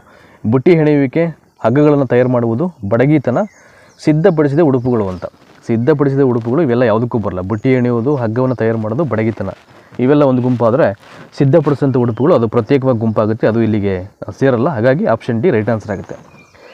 ಪ್ರಪಂಚದ ಯುದ್ಧಗಳ ಕಾಲದಲ್ಲಿ ನಮ್ಮ ವಿದೇಶಿ ವ್ಯಾಪಾರದಲ್ಲಿ ಪ್ರತಿಕೂಲ ಪರಿಣಾಮ ಉಂಟಾಯಿತು. ಪ್ರಪಂಚದ ಯುದ್ಧಗಳ ಕಾಲದಲ್ಲಿ ನಮ್ಮ ವಿದೇಶಿ ವ್ಯಾಪಾರದಲ್ಲಿ ಪ್ರತಿಕೂಲ ಪರಿಣಾಮ ಉಂಟಾಗುತ್ತೆ. ಸೊ ಏನಕ್ಕೆ ಅಂದರೆ ನಾವು ಕೈಗಾರಿಕಾ ವಸ್ತುಗಳ ಉತ್ಪಾದನೆ ಮಾಡಲಿಲ್ಲ, ನಮ್ಮಲ್ಲಿ ಆಗ ಕ್ಷಾಮ ತಲೆದೋರಿತ್ತು, ಶತ್ರು ರಾಷ್ಟ್ರಗಳ ಜೊತೆಯಲ್ಲಿ ವ್ಯಾಪಾರ ನಡೆಸಲಿಕ್ಕೆ ಸಾಧ್ಯ ಆಗಲಿಲ್ಲ, ಬ್ರಿಟಿಷರು ನಮ್ಮ ವಿದೇಶಿ ವ್ಯಾಪಾರವನ್ನು ಉತ್ತೇಜನ ಮಾಡಲಿಲ್ಲ ಅಂತ. ಆಪ್ಷನ್ ಸಿ ಇದೆಯಲ್ಲ, ಶತ್ರು ರಾಷ್ಟ್ರಗಳ ಜೊತೆಯಲ್ಲಿ ವ್ಯಾಪಾರ ನಡೆಸಲಿಕ್ಕೆ ಸಾಧ್ಯ ಆಗಲಿಲ್ಲ, ಅದು ರೈಟ್ ಆನ್ಸರ್ ಆಗುತ್ತೆ ಅಂತ. 7ನೇ ಪಂಚವಾರ್ಷಿಕ ಯೋಜನೆಯು ಆದ್ಯತೆ ಕೊಟ್ಟ ಮೊದಲ 2 ವಿಷಯಗಳು. 7ನೇ ಪಂಚವಾರ್ಷಿಕ ಯೋಜನೆಯು ಆದ್ಯತೆ ಕೊಟ್ಟಂಥ ಮೊದಲ 2 ವಿಷಯಗಳೆಂದರೆ ಶಕ್ತಿ ವಿಭಾಗ ಮತ್ತು ಸಾಮಾಜಿಕ ಸೇವೆಗಳು, ಸಾರಿಗೆ ಮತ್ತು ಶಕ್ತಿ ವಿಭಾಗ, ಶಕ್ತಿ ವಿಭಾಗ ಮತ್ತು ಬೇಸಾಯ, ಶಕ್ತಿ ವಿಭಾಗ ಮತ್ತು ಕೈಗಾರಿಕೆ ಬೆಳವಣಿಗೆ ಅಂತ ಆಪ್ಷನ್ ಎ ಇದೆಯಲ್ಲ, ದಟ್ ಈಸ್ ಶಕ್ತಿ ವಿಭಾಗ ಮತ್ತು ಸಾಮಾಜಿಕ ಸೇವೆಗಳು ಅಂತ, ಅದು ರೈಟ್ ಆನ್ಸರ್ ಆಗುತ್ತೆ. ನೆಕ್ಸ್ಟು, ಭಾರತ ದೇಶಕ್ಕೆ ಹೆಚ್ಚು ಮಳೆ ತರುವ ಮಾರುತ ಯಾವುದು ಅಂತ. ಭಾರತ ದೇಶಕ್ಕೆ ಹೆಚ್ಚು ಮಳೆ ತರುವ ಮಾರುತ ಈಶಾನ್ಯ ಮಾರುತಗಳು, ಆಗ್ನೇಯ ಮಾರುತಗಳು, ನೈಋತ್ಯ ಮಾನ್ಸೂನ್ ಮಾರುತಗಳು ಮತ್ತು ವಾಯುವ್ಯ ಮಾರುತ ಅಂತ. ಆಪ್ಷನ್ ಬಿ ಇದೆಯಲ್ಲ, ನೈಋತ್ಯ ಮಾನ್ಸೂನ್ ಮಾರುತಗಳು ನಮ್ಮ ಭಾರತ ದೇಶಕ್ಕೆ ಹೆಚ್ಚು ಮಳೆಯನ್ನು ತರಿಸ್ತಕ್ಕಂಥ ಮಾರುತಗಳು ಅವೆಲ್ಲವೂ ಕೂಡ. ಸೊ ನೆಕ್ಸ್ಟು ಮತ್ತೊಂದು ಪ್ರಶ್ನೆ ನೋಡೋಣ ಈಗ. ದ್ವೀಪಖಂಡವೆಂದು ಯಾವ ಖಂಡವನ್ನು ಕರೆಯಲಾಗುತ್ತೆ ಅಂತ. So America, Asia, Africa, Australia. ದ್ವೀಪಖಂಡವೆಂದು ಯಾವ ಖಂಡವನ್ನು ಕರೆಯಲಾಗುತ್ತೆ? America, Asia, Africa, Australia. Option D ಇದೆಯಲ್ಲ, ಆಸ್ಟ್ರೇಲಿಯಾ ಅಂತ, ಅದನ್ನು ದ್ವೀಪಖಂಡ ಅಂತ ಕರೀತಾರೆ ಅಂತ. ದಟ್ ಈಸ್ ಎಸ್ಕಿಮೋ ಜನರ ಜನ್ಮಸ್ಥಳ ಯಾವುದು ಅಂತ. So which is the Born place of Eskimo people ಅಂತ. ಎಸ್ಕಿಮೋ ಅಂತಕ್ಕಂಥದ್ದು ಒಂದು ಜನರ ಒಂದು ಹೆಸರು, ಅದು ಅವರ ಒಂದು ಜನ್ಮಸ್ಥಳ ಯಾವುದು ಅಂತ. ದಕ್ಷಿಣ ಆಫ್ರಿಕಾ, ಬ್ರಿಟನ್ನು, ಗ್ರೀನ್ಲ್ಯಾಂಡು ಮತ್ತು ನಾರ್ವೆ ಅಂತಿದೆ. ಬಟ್ ಆಪ್ಷನ್ ಸಿ ಇದೆಯಲ್ಲ, ಗ್ರೀನ್ಲ್ಯಾಂಡ್ ಅಂತ, ಅದು ರೈಟ್ ಆನ್ಸರ್ ಆಗ್ತಾ ಇದೆ. ಸೊ ಭೂಮಿಯ ಮೇಲೆ ಅತಿ ವೇಗವಾಗಿ ಗಾಳಿ ಬೀಸ್ತಕ್ಕಂಥ ಸ್ಥಳ ಯಾವುದು ಅಂತ. ಭೂಮಿಯ ಮೇಲೆ ಅತಿ ವೇಗವಾಗಿ ಗಾಳಿ ಬೀಸ್ತಕ್ಕಂಥ ಸ್ಥಳ ಯಾವುದು? ಸಹಾರಾ ಮರುಭೂಮಿಯಲ್ಲಿ ಬೀಸುತ್ತೋ, ಅಂಟಾರ್ಟಿಕ್ ಪ್ರದೇಶದಲ್ಲಿ ಬೀಸುತ್ತೋ, ಕಲಹರಿ ಪ್ರದೇಶದಲ್ಲೋ, ಮತ್ತು ಯಾವುದು ಅಲ್ವೋ ಅಂತ. ಅಂಟಾರ್ಟಿಕ್ ಪ್ರದೇಶ ಅಂತಿದೆಯಲ್ಲ, ಆಪ್ಷನ್ ಬಿ, ಅದು ರೈಟ್ ಆನ್ಸರ್ ಆಗುತ್ತೆ. ಸೊ ದಯಮಾಡಿ ನಿಮ್ಮೆಲ್ಲ ಸ್ನೇಹಿತರಿಗೂ ತಪ್ಪದೆ ನಮ್ಮ ಈ ಎಲ್ಲ ವಿಡಿಯೋ ಸರಣಿಯನ್ನು ನೀವು ಶೇರ್ ಮಾಡಿ. ಸೊ ನಿಮಗೆಲ್ಲ ಆರಂಭದಲ್ಲಿ ಹೇಳಿದಾಗೆ ಪ್ರತಿಯೊಂದು ಪ್ರಶ್ನೆ ಪತ್ರಿಕೆ ಸರಣಿಗಳಾಗಿರ್ಬೋದು ಅಥವಾ ಮಾದರಿ ಪ್ರಶ್ನೆ ಪತ್ರಿಕೆಗಳ ವಿಷಯ ಅಂದರೆ ಸರಣಿಗಳಾಗಿರ್ಬೋದು, ಎಲ್ಲವೂ ಕೂಡ ಸೊ 100 MCQ ಪ್ರಶ್ನೆಗಳು, ಅದರಲ್ಲೂ ಭಾಳ ಪ್ರಮುಖವಾದ ಪ್ರಶ್ನೆಗಳನ್ನು ಒಳಗೊಂಡಿರುತ್ತೆ. ಅದಕ್ಕೆ ಪೂರಕವಾದ ಉತ್ತರವನ್ನು ನಾವಿಲ್ಲಿ ಹೇಳಿರ್ತೀವಿ ನಿಮಗೆ. ಖಂಡಿತವಾಗ್ಲೂ ನಿಮಗೆ ಸಮಾಜ ವಿಜ್ಞಾನದ ಪತ್ರಿಕೆಯಲ್ಲಿ ಹೆಚ್ಚು ಅಂಕವನ್ನು ಸ್ಕೋರ್ ಮಾಡಲಿಕ್ಕೆ ಅನುಕೂಲ ಆಗುತ್ತೆ ಅಂತಕ್ಕಂಥ ಉದ್ದೇಶವನ್ನು ಇಟ್ಕೊಂಡು ನಾವು ಇಷ್ಟೆಲ್ಲ ರಿಸಿಪ್ಟ್ ತೊಗೊಂಡು ಮಾಡ್ತಾಯಿದ್ದೀವಿ ಫ್ರೀ ಆಫ್ ಕಾಸ್ಟಲ್ಲಿ. ಹಾಗಾಗಿ ದಯಮಾಡಿ ನಮ್ಮ ಸಿನ್ಸಿಯರ್ ರಿಕ್ವೆಸ್ಟ್ ಏನು ಅಂದರೆ, ಪ್ರತಿಯೊಂದು ವಿಡಿಯೋ ಲಿಂಕ್ಸನ್ನು, ನಮ್ಮ ಯೂಟ್ಯೂಬ್ ವಾಹಿನಿಯ ಲಿಂಕನ್ನು ನಿಮ್ಮ ಎಲ್ಲ ಸ್ನೇಹಿತರಿಗೂ, ನಿಮ್ಮ ಎಲ್ಲ ಗ್ರೂಪ್ಸ್ಗೂ ಶೇರ್ ಮಾಡಿ. ಲೈಕ್ ವಾಟ್ಸಪ್ ಗ್ರೂಪ್ ಆಗಿರ್ಬೋದು, ಟೆಲಿಗ್ರಾಮ್ ಗ್ರೂಪ್ಸ್ ಆಗಿರ್ಬೋದು, ಮತ್ತು ನಿಮ್ಮ ಫೇಸ್ಬುಕ್ ಪೇಜಲ್ಲಿರ್ತಕ್ಕಂಥ ಕೆಲವೊಂದು ಎಜುಕೇಷನ್ ಗ್ರೂಪ್ಸ್ ಆಗಿರ್ಬೋದು. ಸೊ ಎಲ್ಲ ಕಡೆ ಮ್ಯಾಕ್ಸಿಮಮ್ ಟ್ರೈ ಮಾಡಲಿಕ್ಕೆ ಪ್ರಯತ್ನ ಮಾಡಿ. ಸೊ ಮತ್ತೊಂದು ಪ್ರಶ್ನೆ, ಚಕ್ಮಾ ನಿರಾಶ್ರಿತರು ಭಾರತದಲ್ಲಿ ಯಾವ ರಾಜ್ಯದಲ್ಲಿ ಆಶ್ರಯವನ್ನು ಪಡ್ಕೊಂಡಿದ್ದಾರೆ ಅಂತ. ಚಕ್ಮಾ ನಿರಾಶ್ರಿತರು ಭಾರತದಲ್ಲಿ ಯಾವ ರಾಜ್ಯದಲ್ಲಿ ಆಶ್ರಯವನ್ನು ಪಡ್ಕೊಂಡಿದ್ದಾರೆ? ತ್ರಿಪುರಾ, ಅರುಣಾಚಲ ಪ್ರದೇಶ, ಸಿಕ್ಕಿಮ್ಮು, ಒರಿಸ್ಸಾ. ತ್ರಿಪುರಾ, ಅರುಣಾಚಲ ಪ್ರದೇಶ್, ಸಿಕ್ಕಿಂ ಮತ್ತು ಒರಿಸ್ಸಾ. ಆಪ್ಷನ್ ಎ ಇದೆಯಲ್ಲ ತ್ರಿಪುರಾ, ಅದು ರೈಟ್ ಆನ್ಸರ್ ಆಗುತ್ತೆ. So next will go forward. Bharat ವಿಶ್ವದ ಎಷ್ಟು ಭೂಪ್ರದೇಶವನ್ನು ಒಳಗೊಂಡಿದೆ ಅಂತ. ಟೋಟಲ್ಲು 2.4, 3.4, 4.2 ಮತ್ತು 4.3 ಅಂತ ಇದೆ. ಆಪ್ಷನ್ ಎ ಇದೆಯಲ್ಲ, ಇಡೀ ಭಾರತ ವಿಶ್ವದ ಎಷ್ಟು ಭೂಪ್ರದೇಶವನ್ನು ಹೊಂದಿದೆ ಅಂದರೆ 2.4ರಷ್ಟು. ರಬ್ಬರ್ ಉತ್ಪಾದಿಸುವ ಅತಿ ದೊಡ್ಡ ರಾಷ್ಟ್ರ ಯಾವುದು ಅಂತ. So which is the biggest country, so which is production in rubber sector ಅಂತ. ಬ್ರೆಜಿಲ್ಲು, ಇಂಡೋನೇಷಿಯಾ, ಮಲೇಷಿಯಾ, ಶ್ರೀಲಂಕಾ ಅಂತಿದೆ. ಬಟ್ ಆಪ್ಷನ್ ಸಿ ಇದೆಯಲ್ಲ, ಮಲೇಷಿಯಾ. ಇಲ್ಲಿ ಅತಿ ಹೆಚ್ಚು ರಬ್ಬರ್ ಅಂತಕ್ಕಂಥ ರಬ್ಬರ್ ಇಲ್ಲಿ ಉತ್ಪಾದನೆ ಆಗುತ್ತೆ ಅಂತ ಮಲೇಷಿಯಾದಲ್ಲಿ. ಭಾರತದಲ್ಲಿ ಈ ಕೆಳಗಿನ ಯಾವ ಪ್ರದೇಶ ಹೆಚ್ಚಾಗಿ ಭೂಕಂಪಕ್ಕೆ ಒಳಗಾಗುತ್ತೆ ಅಂತ. ಅರಾವಳಿ ಪರ್ವತ ಶ್ರೇಣಿ, ದಖನ್ ಪ್ರಸ್ಥಭೂಮಿ, ಮಾಳ್ವಾ ಪ್ರಸ್ಥಭೂಮಿ, ಹಿಮಾಲಯ ಪರ್ವತ ಶ್ರೇಣಿ ಅಂತ. ಸೊ ಈ ಹಿಮಾಲಯ ಪರ್ವತ ಶ್ರೇಣಿ ಅಂತಕ್ಕಂಥದ್ದು ಅತಿ ಹೆಚ್ಚಾಗಿ ಭೂಕಂಪಕ್ಕೆ ಒಳಗಾಗ್ತಕ್ಕಂಥ ಒಂದು ಪ್ರದೇಶ ಅದು. ಈ ಕೆಳಗಿನವುಗಳಲ್ಲಿ ಯಾವ ರಾಷ್ಟ್ರ ಯುರೋಪ್ ಖಂಡಕ್ಕೆ ಸೇರಿದೆ? ಯುರೋಪ್ ಖಂಡಕ್ಕೆ ಸೇರಿದಂಥ ರಾಷ್ಟ್ರ ಯಾವುದು ಹೇಳಬೇಕು? ಅಲ್ಬೇನಿಯಾ, ಅಲ್ಜೀರಿಯಾ, ಲಿಬಿಯಾ ಮತ್ತು ಸೊ ವೆನಿಜುವೆಲಾ ಅಂತ. ಆಪ್ಷನ್ ಎ ಇದೆಯಲ್ಲ, ಅಲ್ಬೇನಿಯಾ, ಅದು ರೈಟ್ ಆನ್ಸರ್ ಆಗುತ್ತೆ. ಈ ಕೆಳಗಿನ ಯಾವ ಜೊತೆ ಸರಿಯಾಗಿ ಹೊಂದಾಣಿಕೆಯಾಗಿದೆ ಅಂತ. ನರ್ಮದಾ ಜಬಲ್ಪುರ, ಗೋದಾವರಿ ನಾಸಿಕ್ಕು, ಮಹಾನದಿ ಕಟಕ್ಕು, ಸರಸ್ಸು ಅಯೋಧ್ಯೆ ಅಂತಿದೆ. ಆ್ಯಕ್ಚುಲಿ ಸರಯು ಅಂತ ಅನ್ಸುತ್ತೆ, ಅದು ಅಯೋಧ್ಯೆ ಅಂತ. ಅದು ಆಪ್ಷನ್ ಡಿ ಇದೆಯಲ್ಲ ಇಲ್ಲಿ, ಆಪ್ಷನ್ ಡಿ ಆಯ್ಕೆ 1-4, ಅದು ಸರಿಯಾಗುತ್ತೆ ಇದು. ನೆಕ್ಸ್ಟ್ ಮತ್ತೊಂದು ಭಾಳ ಪ್ರಮುಖವಾದ ಪ್ರಶ್ನೆ ಕಡೆಗೆ ನೋಡೋಣ ಏನಿದೆ ಅಂತ ಇಲ್ಲಿ. ದಟ್ ಈಸ್, ಈ ಕೆಳಗಿನ ಯಾವ ಸಮುದ್ರ ತೀರ ಮತ್ತು ರಾಜ್ಯಗಳ ಜೋಡಿ ಸರಿಯಾಗಿ ಹೊಂದಾಣಿಕೆಯಾಗಿಲ್ಲ ಅಂತ. ಸರಿಯಾಗಿ ಹೊಂದಾಣಿಕೆ ಆಗಿಲ್ಲದೆ ಇರತಕ್ಕಂಥ ಸಮುದ್ರ ತೀರ ಮತ್ತು ರಾಜ್ಯಗಳ ಜೋಡಿಯನ್ನು ನಾವು ಆಯ್ಕೆ ಮಾಡಬೇಕು. ಕಂದಲ ಗುಜರಾತು, ಪರದ್ದೀಪ ಒರಿಸ್ಸಾ, ಕ್ವಿಲಾನ್ ಕೇರಳ, ಕಾಕಿನಾಡ ಬಂದು ಮಹಾರಾಷ್ಟ್ರ ಅಂತಿದೆ. ಆಪ್ಷನ್ ಡಿ ಇದೆಯಲ್ಲ, ಈ ಕಾಕಿನಾಡ ಮತ್ತು ಮಹಾರಾಷ್ಟ್ರ ಅಂತ ಇದು ಸರಿಯಾದ ಸಮುದ್ರ ತೀರನೂ ಅಲ್ಲ, ಅದು ಸರಿಯಾದ ರಾಜ್ಯದ ಜೋಡಿನೂ ಕೂಡ ಅಲ್ಲ ಅದು. ಸೊ ನೆಕ್ಸ್ಟು ಈಗ 4 ಆಯ್ಕೆಯನ್ನು ಕೊಟ್ಬಿಟ್ಟು ಮತ್ತೆ ಉಪ ಆಯ್ಕೆಗಳನ್ನು ಕೊಟ್ಟಿದ್ದಾರೆ. ಪ್ರಶ್ನೆ ಓದ್ಕೊಳ್ಳೋಣ ಈಗ. ಒಂದು ಕೈಗಾರಿಕೆಗೆ ಸಂಬಂಧಪಟ್ಟಂತೆ ಕೆಳಗಿನ ಅಂಶಗಳನ್ನು ಪರಿಶೀಲಿಸಿ ಅಂತ. ಬಂಡವಾಳ ಹೂಡಿಕೆಗಳು, ವ್ಯಾಪಾರ ವಹಿವಾಟು, ಕಾರ್ಮಿಕ ಬಲ, ಶಕ್ತಿ ಉಪಯೋಗ. ಒಂದು ಕೈಗಾರಿಕೆಗೆ ಸಂಬಂಧಪಟ್ಟಾಗೆ ಯಾವ್ಯಾವ ಅಂಶಗಳು ಇಲ್ಲಿ ಬೇಕಾಗುತ್ತೆ ಅಂತ ಎಲ್ಲವನ್ನು ಆಯ್ಕೆ ಮಾಡಬೇಕು. ಸೊ ಇಲ್ಲಿ ಬಂಡವಾಳ ಹೂಡಿಕೆಗಳು ಭಾಳ ಪ್ರಾಮುಖ್ಯವಾದ ಪಾತ್ರ ವಹಿಸುತ್ತೆ ಇಂಡಸ್ಟ್ರಿಯಲ್ಲಿ. ಹಾಗೆಯೇ ವ್ಯಾಪಾರ ವಹಿವಾಟು ಕೂಡ, ಹಾಗೆಯೇ ಇನ್ನೊಂದು ಕಾರ್ಮಿಕ ಬಲ ಇಲ್ಲಿ, ದಟ್ ಈಸ್ ವೆರಿ ಇಂಪಾರ್ಟೆಂಟು. ಹಾಗಾಗಿ ಶಕ್ತಿ ಉಪಯೋಗ ಇಲ್ಲಿ, ಕಾರ್ಮಿಕ ಬಲ ಅನ್ನೋದಕ್ಕಿಂತ ಶಕ್ತಿ ಉಪಯೋಗ. ಹಾಗಾಗಿ ಆಪ್ಷನ್ ಬಿ ರೈಟ್ ಆನ್ಸರ್ ಆಗುತ್ತೆ. ಒಂದು ಬಂಡವಾಳ ಹೂಡಿಕೆಗಳು, ವ್ಯಾಪಾರ ವಹಿವಾಟು, ಇನ್ನೊಂದು ಶಕ್ತಿ ಉಪಯೋಗ. ಇದು ಎಲ್ಲಿದೆ ಆಪ್ಷನ್ಲಿ ಅಂದರೆ 1, 2, 4 ಇದೆಯಲ್ಲ, ಆಪ್ಷನ್ ಬಿ ಅದು ರೈಟ್ ಆನ್ಸರ್ ಆಗುತ್ತೆ ಅಂತ. ಸೊ ನೈಲ್ ನದಿ ಕಣಿವೆ ಹಾಗೂ ಜಾವಾ ದ್ವೀಪಗಳಲ್ಲಿ ಹೆಚ್ಚಿನ ಜನಸಾಂದ್ರತೆ ಇರಲು ಮುಖ್ಯ ಕಾರಣವೆಂದರೆ. ನೈಲ್ ನದಿ ಕಣಿವೆ ಹಾಗೂ ಜಾವಾ ದ್ವೀಪಗಳಲ್ಲಿ ಹೆಚ್ಚಿನ ಜನಸಾಂದ್ರತೆ ಇರಲು ಮುಖ್ಯ ಕಾರಣವೇನು ಅಂತ. ಸಾಂದ್ರ ವ್ಯವಸಾಯ, ಕೈಗಾರಿಕೀಕರಣ, ನಗರೀಕರಣ, ಭೂ ಮೇಲ್ಮೈ ಅಡೆತಡೆಗಳು ಅಂತಿದೆ ಇಲ್ಲಿ. ಆಪ್ಷನ್ ಎ ಇದೆಯಲ್ಲ, ಸಾಂದ್ರ ವ್ಯವಸಾಯ ಅಂತ, ಅದು ರೈಟ್ ಆನ್ಸರ್ ಆಗುತ್ತೆ. ನೆಕ್ಸ್ಟು, ಪರಿಸರ ಸಮತೋಲನವನ್ನು ಉಳಿಸಿಕೊಳ್ಳಲು ಒಂದು ದೇಶದ ಎಷ್ಟು ಭಾಗವು ಅರಣ್ಯದಿಂದ ಕೂಡಿರಬೇಕು ಅಂತ. ಪರಿಸರ ಸಮತೋಲನವನ್ನು ಉಳಿಸಿಕೊಳ್ಳಲು ಒಂದು ದೇಶದ ಎಷ್ಟು ಭಾಗವು ಅರಣ್ಯದಿಂದ ಕೂಡಿರಬೇಕು ಅಂತ. ಸೊ ಎನ್ವಿರಾನ್ಮೆಂಟನ್ನು ಸರಿಯಾದ ರೀತಿಯಲ್ಲಿ ಕಾಪಾಡಬೇಕು, ರಕ್ಷಣೆ ಮಾಡಬೇಕು ಅಂದರೆ, ಅದನ್ನು ಸ್ಥಿರವಾಗಿ ಉಳಿಸ್ಕೋಬೇಕು ಅಂದರೆ, ಅದರ ಸಮತೋಲನವನ್ನು ಕಾಪಾಡಬೇಕು ಅಂದರೆ, ಸೊ ಎಷ್ಟು ಭಾಗ ಫಾರೆಸ್ಟ್ ಇರಬೇಕು ಅಂತ. ಸೊ ಒಂದು ದೇಶದಲ್ಲಿ 4ನೇ 1 ಭಾಗ, 3ನೇ 1 ಭಾಗ, 5ನೇ 1 ಭಾಗ, 6ನೇ 1 ಭಾಗ ಅಂತ, ದಟ್ ಈಸ್ 4/1, 4ನೇ 1 ಭಾಗದಷ್ಟು ಫಾರೆಸ್ಟು ಇರಲೇಬೇಕು. ಹಂಗಿದ್ರೆ ಮಾತ್ರ ಸೊ ಪರಿಸರ ಅಂತಕ್ಕಂಥದ್ದು ಅದು ಸ್ಥಿರವಾಗಿರಲಿಕ್ಕೆ, ಸಮತೋಲನ ಆಗಿರಲಿಕ್ಕೆ ಸಾಧ್ಯ ಆಗುತ್ತೆ ಅಂತ. ಸೊ ನೆಕ್ಸ್ಟು, ನೇಪಾಳ ಕಣಿವೆಯಲ್ಲಿ ಹಣ್ಣು ಬೇಸಾಯ ಮಾಡುವವರು ಕಣಿವೆಯ ಕೆಳಭಾಗದಲ್ಲಿ ಅನೇಕ ವೇಳೆ ರಾತ್ರಿಯಲ್ಲಿ ಎಣ್ಣೆಯ ಸ್ಟೋವ್ಗಳನ್ನು ಹಚ್ಚುತ್ತಾರೆ ಅಂತ. ಸೊ ನೇಪಾಳ ಕಣಿವೆಯಲ್ಲಿ ಹಣ್ಣು ಬೇಸಾಯ ಮಾಡ್ತಕ್ಕಂಥವ್ರು ಕಣಿವೆಯ ಕೆಳಭಾಗದಲ್ಲಿ ಅನೇಕ ವೇಳೆ ರಾತ್ರಿಗಳಲ್ಲಿ ಎಣ್ಣೆಯ ಸ್ಟೋವನ್ನು ಹಚ್ತಾರೆ ಅಂತ. ಸೊ ಏನಕ್ಕೆ ರೀಸನ್ ಏನು ಅಂತ. ಹಣ್ಣಿನ ತೋಟಗಳಲ್ಲಿ ಕೆಲಸ ಮಾಡುವವರು ಹೊರ ದೇಶದಿಂದ ಬಂದಿರುವ ಬಡ ಕೂಲಿಗಾರರು. ಹಣ್ಣಿನ ತೋಟಗಳಲ್ಲಿ ಕೆಲಸ ಮಾಡುವವರು ವಿದ್ಯುತ್ ಶಕ್ತಿ ಇಲ್ಲದಿರುವ ಹಂಗಾಮಿ ಮನೆಗಳಲ್ಲಿ ವಾಸ ಮಾಡ್ತಾರೆ. ಈ ಕ್ಷೇತ್ರಗಳಲ್ಲಿ ವಿದ್ಯುತ್ ಶಕ್ತಿಯ ಅಭಾವವಿದೆ. ಈ ಕ್ರಿಯೆಯು ನೀರ್ಗಲು ಉಂಟಾಗುವುದನ್ನು ತಡೆಯುತ್ತೆ ಅಂತ. ಸೊ ಏನಕ್ಕೆ ಅವರು ಸ್ಟವನ್ನು ಹಚ್ತಾರೆ ಅಂದರೆ, ಎಣ್ಣೆಯ ಸ್ಟವನ್ನು ನೀರ್ಗಲು ಉಂಟಾಗುವುದನ್ನು ತಡೆಯುತ್ತೆ ಅಂತ, ಆಯಿತಾ.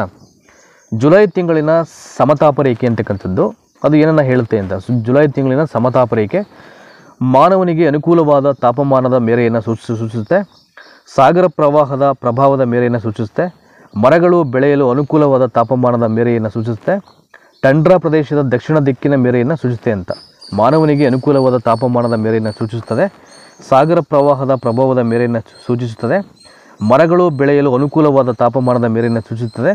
ಟಂಡ್ರಾ ಪ್ರದೇಶದ ದಕ್ಷಿಣ ದಿಕ್ಕಿನ ಮೇರೆಯನ್ನು ಸೂಚಿಸುತ್ತದೆ. ಇದು ಆಪ್ಷನ್ ಎ ಇದೆಯಲ್ಲ, ಮಾನವನಿಗೆ ಅನುಕೂಲವಾದ ತಾಪಮಾನದ ಮೇರೆಯನ್ನು ಸೂಚಿಸುತ್ತದೆ, ಅದು ರೈಟ್ ಆನ್ಸರ್ ಆಗುತ್ತೆ ಅಂತ, ಆಯಿತಾ. ನೆಕ್ಸ್ಟು, ಈ ಗೋಳಗಳ ಪರಸ್ಪರ ಕ್ರಿಯೆಗಳಿಂದಲೇ ಪೃಥ್ವಿಯ ಮೇಲೆ ಜೀವರಾಶಿಗಳು ಕಂಡುಬರುತ್ತೆ ಅಂತ. ಈ ಗೋಳಗಳ ಪರಸ್ಪರ ಕ್ರಿಯೆಗಳಿಂದಲೇ ಪೃಥ್ವಿಯ ಮೇಲೆ ಜೀವರಾಶಿಗಳು ಕಂಡುಬರುತ್ತದೆ.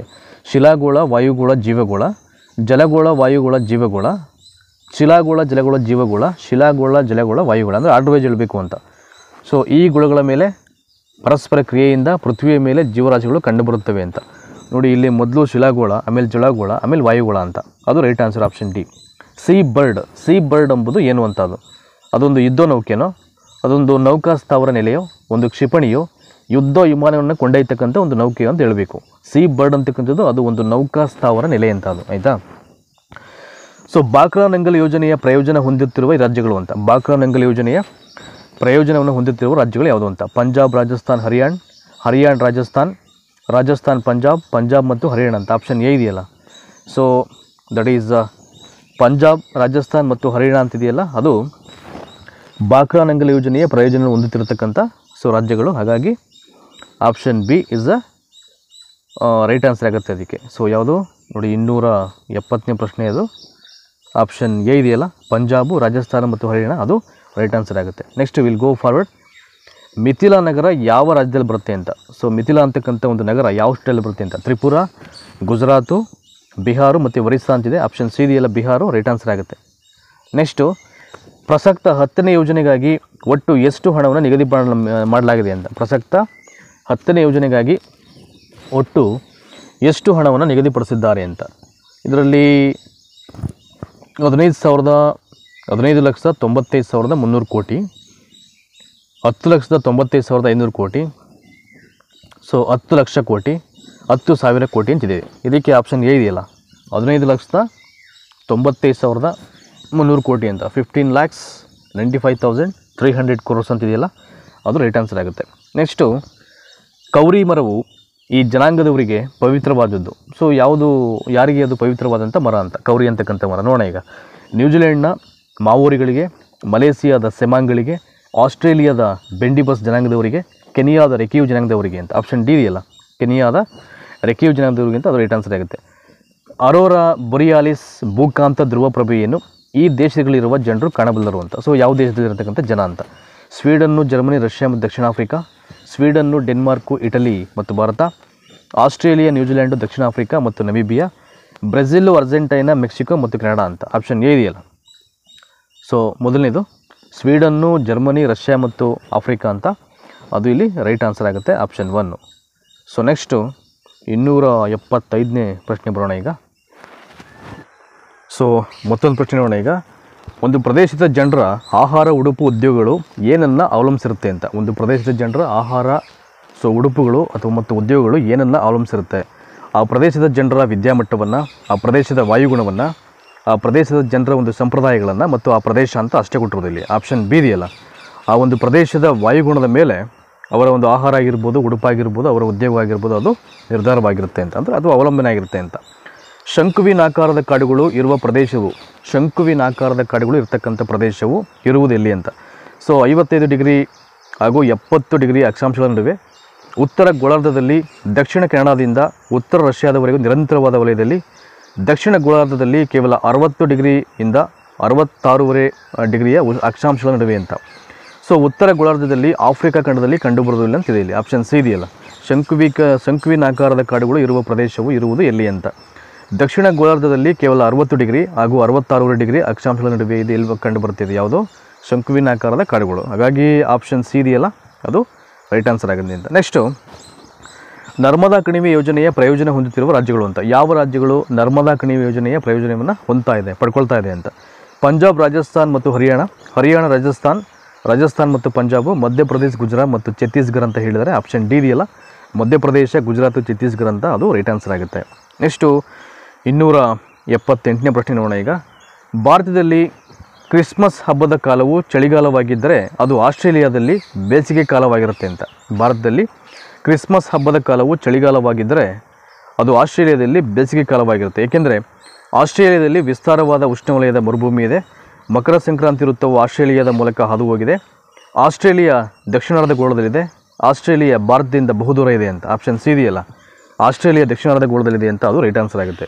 ಭಾರತಕ್ಕೆ ಮೊದಲು ಯಾವ ವಿದೇಶಿಯರು ದಾಳಿ ಮಾಡ್ತಾರೆ ಅಂತ? ಭಾರತಕ್ಕೆ ಮೊದಲು ಯಾವ ವಿದೇಶಿಯರು ದಾಳಿಯನ್ನು ಮಾಡ್ತಾರೆ? ಪರ್ಷಿಯನ್ನರು, ಗ್ರೀಕರು, ಇಂಗ್ಲೀಷರು ಮತ್ತು ಡಚ್ಚರು ಅಂತ. ಫಸ್ಟ್ ದಾಳಿ ಮಾಡೋದು ಪರ್ಷಿಯನ್ಸ್. ಕಂಚಿಯ ಪಲ್ಲವರು ಯಾರ ದಾಳಿಯಿಂದ ದುರ್ಬಲರಾಗ್ತಾರೆ, ಅಂದರೆ ಸೋಲ್ತಾರೆ ಅಂತ, ಅಸಮರ್ಥರಾಗ್ತಾರೆ ಅಂತ, ಯಾರ ದಾಳಿಯಿಂದ ಅಂತ? ಸೊ ಚಂದ್ರಗುಪ್ತ ಮೌರ್ಯ, ಸಮುದ್ರಗುಪ್ತ, ಮಲ್ಲಿಕಾಫರು, 3ನೇ ಕೃಷ್ಣ ಅಂತ. ಆಪ್ಷನ್ ಬಿ ಇದೆಯಲ್ಲ, ಸಮುದ್ರಗುಪ್ತ, ಅದು ರೈಟ್ ಆನ್ಸರ್ ಆಗುತ್ತೆ. ಭಾರತದ ಒಕ್ಕೂಟದಲ್ಲಿ ಹೊಸ ರಾಜ್ಯಗಳಾದ ಯಾವುದು? ಉತ್ತರಾಂಚಲ್, ಛತ್ತೀಸ್ಗಢ ಮತ್ತು ಜಾರ್ಖಂಡ್ಗಳು ಯಾವ ವರ್ಷದಲ್ಲಿ ಅಸ್ತಿತ್ವಕ್ಕೆ ಬಂದವು ಅಂತ. ನೋಡಿ, ಈ 3 ರಾಜ್ಯಗಳು ಕೂಡ ಒಂದೇ ವರ್ಷದಲ್ಲಿ ಅಸ್ತಿತ್ವಕ್ಕೆ ಬರುತ್ತೆ. ಅದು ಯಾವ ವರ್ಷ ಅಂತ ಹೇಳಬೇಕು. ನೋಡಿ, ಯಾವುದು? ಉತ್ತರಾಂಚಲ್, ಛತ್ತೀಸ್ಗಢ ಮತ್ತು ಜಾರ್ಖಂಡ್ಗಳು. ನೋಡಿ, ಆಪ್ಷನ್ ಸಿ ಇದೆಯಲ್ಲ, ಈ 3 ರಾಜ್ಯಗಳು ಸೊ 2000ರಲ್ಲಿ ಅಸ್ತಿತ್ವಕ್ಕೆ ಬಂದಂಥ ರಾಜ್ಯಗಳಾಗುತ್ತೆ. ಆಯಿತಾ? So next, the one more very important question. Bharat ದೇಶವನ್ನು ಭೌಗೋಳಿಕವಾಗಿ ಎಷ್ಟು ವಿಭಾಗಗಳನ್ನಾಗಿ ವಿಂಗಡಿಸಲಾಗಿದೆ ಅಂತ? ಭಾರತ ದೇಶವನ್ನು ಭೌಗೋಳಿಕವಾಗಿ ನಾವು ಎಷ್ಟು ವಿಭಾಗಗಳಾಗಿ ಅದನ್ನು ಕ್ಲಾಸಿಫಿಕೇಷನ್ ಮಾಡಿದ್ದೀವಿ? 5, 4, 6 ಮತ್ತು 7 ಅಂತಿದೆ.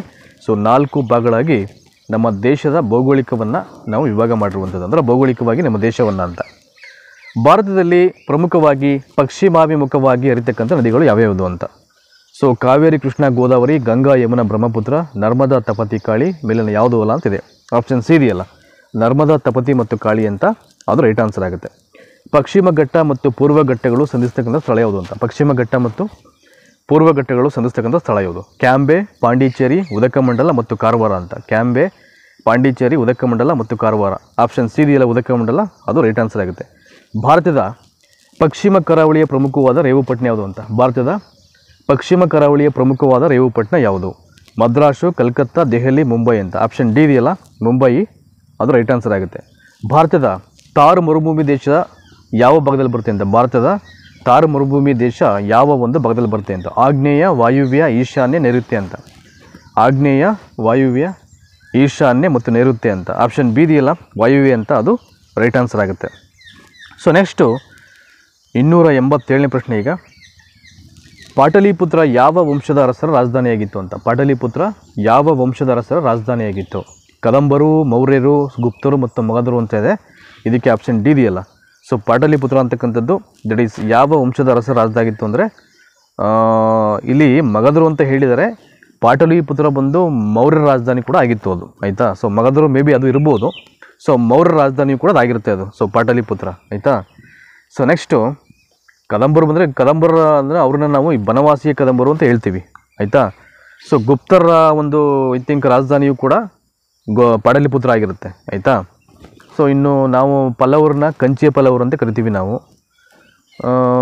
ಸೊ ನಾನು ಹೇಳಿದ್ನಲ್ಲ, ಬನವಾಸಿಯ ಕದಂಬರು ಅಂತ ಕೂಡ ಹೇಳ್ತೀವಿ. ಪಾಟಲಿಪುತ್ರದ ಮೌರ್ಯರು ಅಂತ ನಾವು ಕರೆಯುವಂಥದ್ದು. ಹಾಗಾಗಿ ಮೌರ್ಯರು ಕೂಡ ಪಾಟಲಿಪುತ್ರ ವಂಶದ ಅದು ಅರಸರ ರಾಜಧಾನಿಯಾಗಿರುತ್ತೆ ಈ ಪಾಟಲಿಪುತ್ರ ಅಂತಕ್ಕಂಥದ್ದು. ಗುಪ್ತರು ಕೂಡ ಪಾಟಲಿಪುತ್ರವನ್ನು ರಾಜಧಾನಿಯಾಗಿ ಮಾಡ್ಕೊಂಡಿದ್ದಾರೆ. ಮೇ ಬಿ ಮಗದಾಗ ಕೂಡ ಇರ್ಬೋದು ಅನಿಸುತ್ತೆ, ಅದನ್ನು ನಾನು ನೋಡಿಬಿಟ್ಟು ಕಾಮೆಂಟಲ್ಲಿ ನಿಮ್ಗೆ ತಿಳಿಸ್ತೀನಿ. ಸೊ ಸದ್ಯಕ್ಕೆ ನನ್ನ ಪ್ರಕಾರ ಇದು ಪಾಟಲಿಪುತ್ರ ಯಾವ ವಂಶದ ಅರಸರ ರಾಜಧಾನಿಯಾಗಿತ್ತು ಅಂದರೆ ಅದು ಮೌರ್ಯರು ಬರುತ್ತೆ ಅದು ಆಯಿತಾ. ನೆಕ್ಸ್ಟು ಬ್ರಿಟನ್ ಸಾಗರೋತ್ತರ ವಾಣಿಜ್ಯಕ್ಕೆ ಹೆಚ್ಚು ಸಹಾಯಕವಾಗಿರ್ತಕ್ಕಂಥ ಅಂಶ ಅಂತ. ಬ್ರಿಟನ್ ಸಾಗರೋತ್ತರ ವಾಣಿಜ್ಯಕ್ಕೆ ಹೆಚ್ಚು ಸಹಾಯಕವಾಗಿರ್ತಕ್ಕಂಥ ಅಂಶ ಯಾವುದು ಅಂದರೆ ನೈಸರ್ಗಿಕ ವಾಯುಗುಣ, ನೈಸರ್ಗಿಕ ಬಂದರು, ಅಲ್ಲಿನ ವಿದ್ಯಾಭ್ಯಾಸ, ಮಿಲನುಗಳಲ್ಲಿ ಯಾವುದೂ ಅಲ್ಲ ಅಂತಿದೆ. ಬಟ್ ಆಪ್ಷನ್ ಬಿ ಇದೆಯಲ್ಲ, ನೈಸರ್ಗಿಕ ಬಂದರುಗಳು ಅಂತ ಅದು ರೈಟ್ ಆನ್ಸರ್ ಆಗುತ್ತೆ. ಭಾರತದಲ್ಲಿ ಕಪ್ಪಗಿನ ಗಿಡ್ಡ ದೇಹದ ನೆಗ್ರಿಟೋ ಜನಾಂಗ ಯಾವ ರಾಜ್ಯಗಳಲ್ಲಿ ವಾಸಿಸಿದ್ದಾರೆ ಅಂತ. ಭಾರತದಲ್ಲಿ ಕಪ್ಪಗಿನ ಗಿಡ್ಡ ದೇಹದ ನೆಗ್ರಿಟೋ ಅಂತ ಅಂದರೆ ಕುಳಿಗಿರೋರು ಗಿಡ್ಡ ದೇಹದ ನೆಗ್ರಿಟೋ ಜನಾಂಗ ಯಾವ ರಾಜ್ಯಗಳಲ್ಲಿ ವಾಸ ಮಾಡ್ತಾಯಿದ್ದಾರೆ ನಮ್ಮ ಇಂಡಿಯಾದಲ್ಲಿ ಅಂತ. ಸಿಕ್ಕಿಮು, ಅಸ್ಸಾಮು, ಒರಿಸ್ಸಾ, ಕೇರಳ, ಅಂಡಮಾನ್ ಮತ್ತು ನಿಕೋಬಾರು, ಮಹಾರಾಷ್ಟ್ರ, ಮಧ್ಯಪ್ರದೇಶ, ಗುಜರಾತು, ಜಮ್ಮು ಕಾಶ್ಮೀರ ಮತ್ತು ಹಿಮಾಚಲ ಪ್ರದೇಶ ಮತ್ತು ಹರಿಯಾಣ. ಆಪ್ಷನ್ ಬಿ ಇದೆಯಲ್ಲ, ಕೇರಳ, ಅಂಡಮಾನ್ ಮತ್ತು ನಿಕೋಬಾರು ಅದು ರೈಟ್ ಆನ್ಸರ್ ಆಗುತ್ತೆ ಅಂತ. ಭಾರತ ವರ್ಷದ ಪರಿಕಲ್ಪನೆ ಕೆಳಗಿನವುಗಳಲ್ಲಿ ಯಾವುದರಲ್ಲಿ ಮೊದಲಿಗೆ ಬಂದಿದೆ ಅಂತ. ಭಾರತ ವರ್ಷದ ಪರಿಕಲ್ಪನೆ ಕೆಳಗಿನವುಗಳಲ್ಲಿ ಯಾವುದರಲ್ಲಿ ಮೊದಲಿಗೆ ಬಂದಿದೆ ಅಂತ. ವಿಷ್ಣು ಪುರಾಣ, ಸ್ಕಂದ ಪುರಾಣ, ಮಹಾಭಾರತ ಮತ್ತು ರಾಮಾಯಣ. ಸೊ ಇಲ್ಲಿ ಭಾರತ ವರ್ಷ ಅಂತಕ್ಕಂಥ ಒಂದು ಕಾನ್ಸೆಪ್ಟ್, ಅದು ಪರಿಕಲ್ಪನೆ ಫಸ್ಟ್ ಬಂದಿರುವಂಥದ್ದು ವಿಷ್ಣು ಪುರಾಣದಲ್ಲಿ ಆಯಿತಾ. ಸೊ ನೆಕ್ಸ್ಟು ಮತ್ತೊಂದು ಪ್ರಶ್ನೆ ನೋಡೋಣ ಈಗ.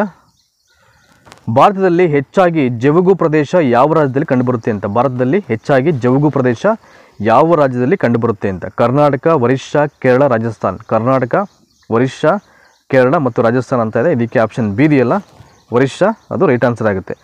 ಗೋಧಿಯು ಯಾವ ರಾಜ್ಯಗಳ ಮುಖ್ಯ ಆಹಾರ ಬೆಳೆಯಾಗಿದೆ ಅಂತ. ಗೋಧಿಯು ಯಾವ ರಾಜ್ಯಗಳ ಮುಖ್ಯ ಆಹಾರ ಬೆಳೆಯಾಗಿದೆ. ಆಂಧ್ರ ಪ್ರದೇಶ್, ಕರ್ನಾಟಕ, ಕೇರಳ, ಜಮ್ಮು ಕಾಶ್ಮೀರ, ಹಿಮಾಚಲ ಪ್ರದೇಶ, ದೆಹಲಿ, ಪಂಜಾಬ್, ಹರಿಯಾಣ, ಒರಿಸ್ಸಾ, ಅಸ್ಸಾಂ ಮತ್ತು ಸಿಕ್ಕಿಂ ಅಂತ ಇದೆ.